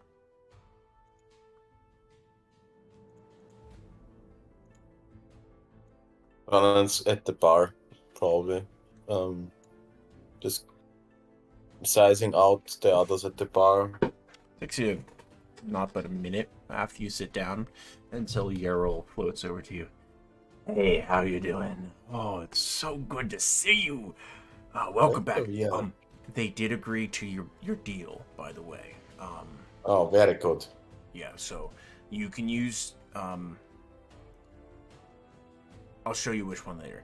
You can use the one to the hold, as long as you don't cause problems or attack anyone in there. And they'll use the Elder Thorn one, provided that they don't cause problems or attack anyone there. They like the deal. All right. Yeah, that's cool. So business is buzzing, right? Yeah. How is you should wait. You should stick around till tomorrow morning. The whole market's active at this point. I mean, the outskirts of the Urgrip still kind of ruins and uninhabited. I don't have people that want to live here quite yet, but we're getting there. People are having a lot of fun. There's a few more of these things active. I saw last time we here. There weren't as many. How did that came about? The elven lady that your buddy's talking to. Her friends brought one of the stones in. And they activated that most recent one, the far northwest one. Yeah. It was a orc fellow and a humanoid dude. Do you know where those gates lead to? Any idea? No, I don't know yet. I'm waiting for them to come back so that way they can tell me, and then I could put a little sign on it. There's still the one more, and I don't know where that's supposed to go yet, but I want to make. So we need another stone, right? Yeah, I'd like to get little standing stones, carve in what's what. I think that'd be nice. That's cool. It's kind of getting lively here, right? I mean, you must be loving it. Oh, it's fun. Oh, do you need food? Sort of. Yes. Three yes, of the eye please. stalks sort of turn and look at Teng and Aeolus. Y'all want food also? And I would appreciate a very cold ale. We only have those pukeworm stuff. And nuts. Do the chairs at the bar, are they bar stools or do they have backs? Stools. Okay. The three-legged stools. I hop up onto one. No, you're different. I've never seen someone like you before. Sort of looks at you, Teng. I am still taking in the environment around me and my head is on a swivel. While your body remains motionless. Yes. Okay. All right then. Well, we'll chat later. Let me get you some food. There's this whistling sound, and a few trays just sort of float unbeknownst out of the kitchen, and place some bowls in front of you. So, this is a stew I've been working on. I hope it's very good. Enjoy it. Then I have some veggie options for the non-meat eaters amongst you. If any of you care to. It's like this couscous salad style thing. It's pretty good. I would add meat to it myself, but I got some complaints last week about not doing that. Yeah, there are those. Yeah. Alright, enjoy. But I like Enjoy. this too. It's very good. It's lizard. Sort of smiles don't this care what it massive is. toothy grin that's the size of your torso. It's good, right? Yeah. I don't Really- care if it's lizard or Yeah, you can chicken really or hydra. You can It's really great. spice up some lizard. Well, enjoy. He gets you drinks upon your requests. Are we able to draw hot pads here, Earl? You can. You gotta wait until the morning though. So Makes sense. I have this was an ingenious thing I sort of came up with when I was thinking about that, because you mentioned it, I think Siegfried or Helleras mentioned it last time you came through. It was like you wanted to like get a wash off, and like cold water's not great. Like I already figured out the ice thing, and I can make ice, but hot water was like struggling. And I was like, it's super hot outside, so I have pipes running along the ceiling of the moon sands that'll heat up in the morning and run water through them, and then you'll get hot water. That sounds amazing. Do you have any rooms available? I got one left. It's a decent size. Like, if you're all not too uncomfortable with each other, you could probably share it. But we're pretty busy tonight. It's nice, right? Yeah, it is.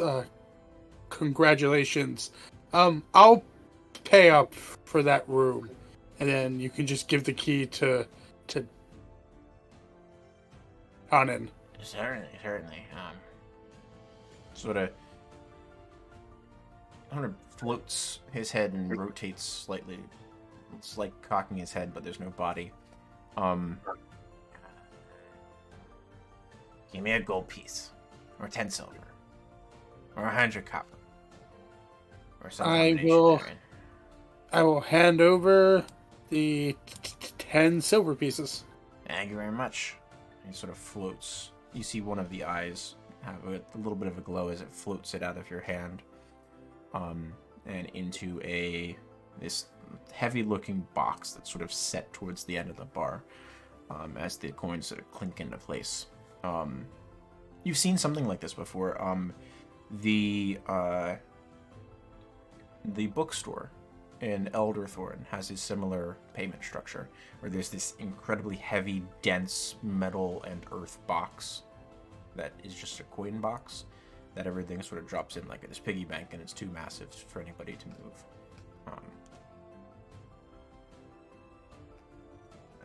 You see, he got some inspiration here and there, presumably.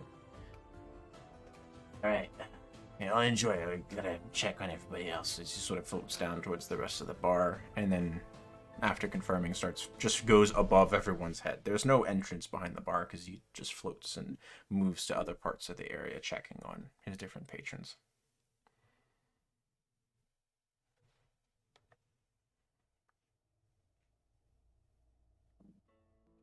Alrighty, well, Aeolus is going to turn in for the night.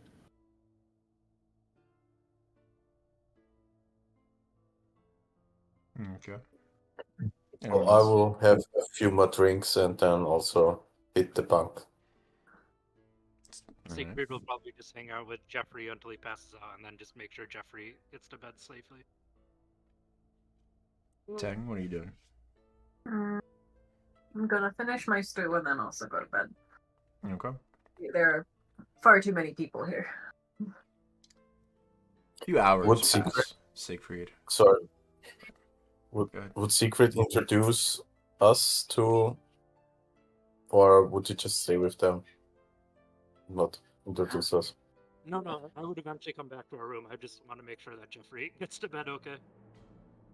Alright. Nah, I mean, do you introduce us to Jeffrey? Or Jeffrey, these are some of my crew from Elderthorn. We're the Bloody Mad Dogs. Maybe you've heard of some things. You got very quiet there. Oh. Can you hear me better now? That's significantly better, yes. Yeah, I would just, I'd be like, hey, Jeffrey, this is my crew from Elderthorn, -10, but we're the bloody mad dogs. Uh-huh. And I Maybe- show him the badge. Would you? You are Jeffrey. You made those, and I Yo, my point Jeff. to Yeah. Did all that Siegfried's, work. tattoos. That's my early stuff. That's Much more great. expressionist now. Pretty good. Cool. Would you be able to do some matching tattoos for us, I guess. like these? And I show him the If badge. people want it. I mean, I would be Yeah. down He to. I don't hiccups. know about the others. He hiccups, visibly intoxicated. Oh, Yeah. well, Probably not today, but in the near future. Yeah, I suppose. Um, Takes another well- swig. I think Siegfried, we should ask him next time when he's sober. maybe. Those it's hard to find those times, if you know what I mean. Well, yes, Anyways, me out of all understands that completely. Trust me. I Well, mean, it was nice to meet you, Jeffrey, and enjoy your drinks. I'm gonna hit the bank now, and I slap him on the back. He stumbles off of the stool on which he was standing, tries to catch himself, Oh, falls, spills the sorry. drink over himself, Yeah. Yeah. Next one is on. and then drains the rest of the drink and waves Ural down for another. I hand him another one. I'm like, it'll be for here for a while. I'll make sure he's all right. Good night, Dunnan. Good night, Siegfried, and everybody have a pleasant night. You depart, Dun and Siegfried. You stay up a little while longer. About 10 minutes after this whole interaction, before your last companion departs. Gwen, was that Dunnan? I've heard about him. Quite imposing figure. To those he considers enemies, but to us friends, he's one of the most reliable companions I've ever traveled with. He's saved my life many times. I'm sorry, I meant no disrespect of your companion. My boss speaks of him highly, and also in passing with many profanities here and there. If you don't mind my curiosity, what is your boss's name? Maybe I can ask Dunnan about it. Oh, my boss, their name is Gretel. Siegfried just so chokes on his drink for a second. Ah, figures. Yup. We know who Gretel is. Oh, you do? Yes. We're not necessarily friends, but we aren't enemies either, so that's better than most, I think. I suppose that's better than nothing. We have helped each other out in the past, so hopefully they remember that, but I will let Dunnan know.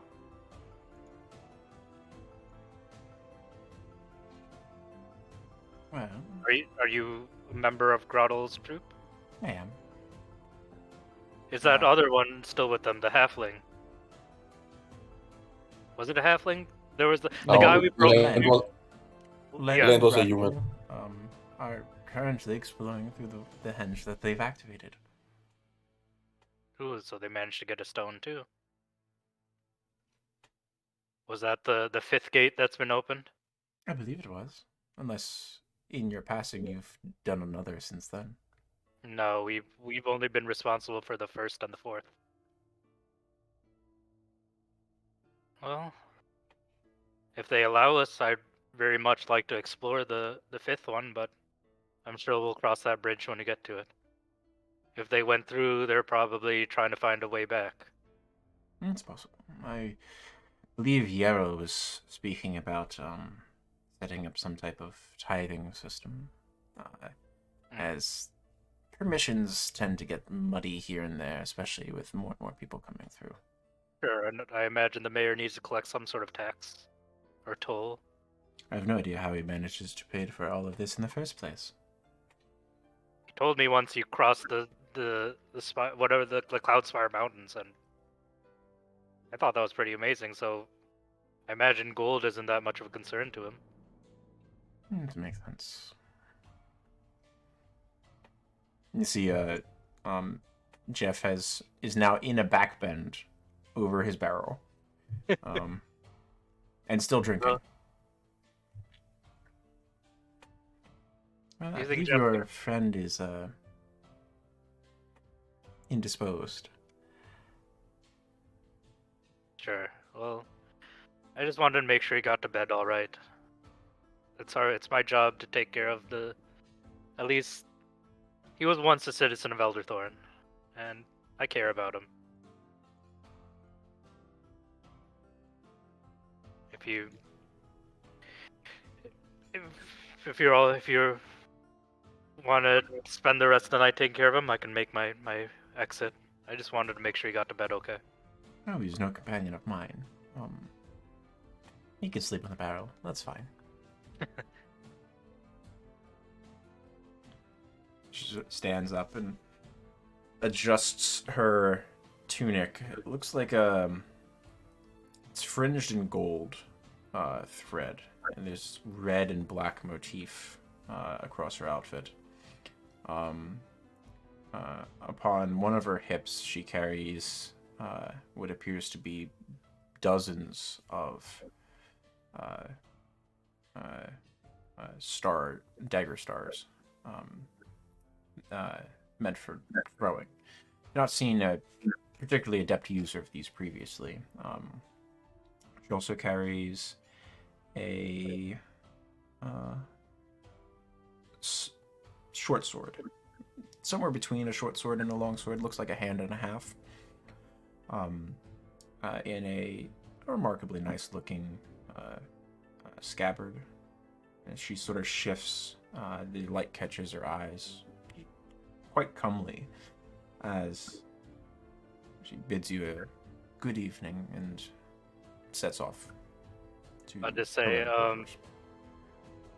we'll be here for a few days. If you need anything from me, you'll know where to find me. Sort of Good looks night. back halfway over her shoulder. Yes, I do. Turns in. She vanishes from sight towards where you presume the rooms are, where Dunnan disappeared to. I roll up whatever. I take Jeffrey's bag and put it under his head like a pillow and put a little blanket over him, and I go up to him. I leave him on the barrel. Oh, his upper half and his legs is just sort of hanging in this upside down sea over the top of the barrel. Just his waist is sort of balanced on the barrel. I move him from the barrel and I move him onto the table, so he's not hanging off the side. The evening comes to all of you one at a time in your own fashion. In the same room, mind you. That does complete a long rest, and you are resting in comfort, which means you hit a milestone. That is a level up. Yay. Level 8. Ich höre gar nichts von meinen Tipps. Sweet. Yes, that too. So, is it it's not a feat milestone, it's just a level milestone, right? This is a level Well, milestone, I correct. I have 100 hit points exactly now.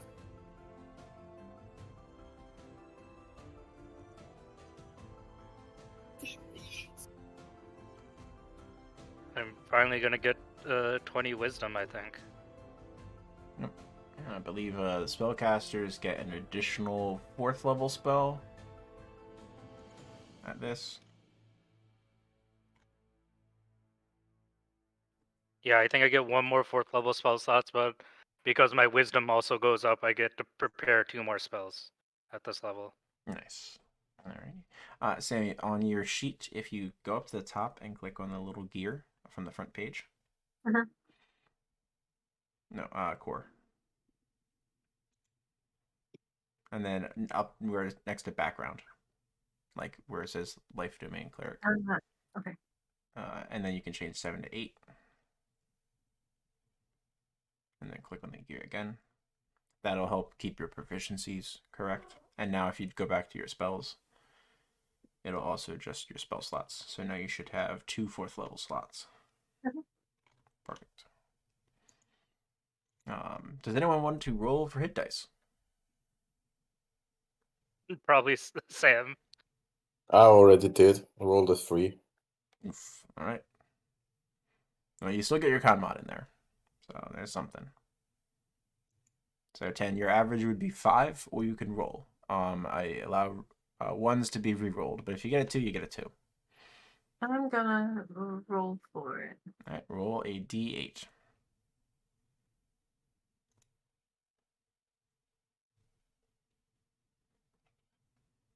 Re-roll that.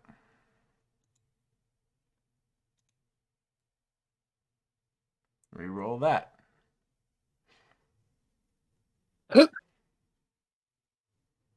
3. All right. So you get 3 hit points plus your con mod. So 3, so you gain 6 to your maximum. Okay. Aeolus, are you rolling? You don't have to decide right now if you want to decide later. You know what? Yeah, why not? I'm gonna roll. What This level are you one. taking? I'm gonna multi-class. 2. That's what I expect for Aeolus' hit points. That brings me to 70. I'm up there, guys. 71. You get a con mod in there, man. Oh, that's right. Siegfried is at 79 now. I believe Teng has passed you, though. Because you're at, what, 76? No, 75, right? I'm the lowest again. Yes. What? My hit points are 65 right now. You were at 69 just now. That was because I still had 8 active. Oh, that was the 8. Oh. That was Got the it. 8. Oh, My hit points are understood. 65. Okay. So your new max is 65. Gotcha. Mm-hmm. I didn't realize it was the 8 that was getting you up there. Gotcha. Make sure on your sheets to adjust the little thing that's in bonds and flaws with your new maximum hit points. So that way, when the token inevitably fucks it up, we're fine. So, great session, everyone. You made it back halfway to Elderthorn. Well done.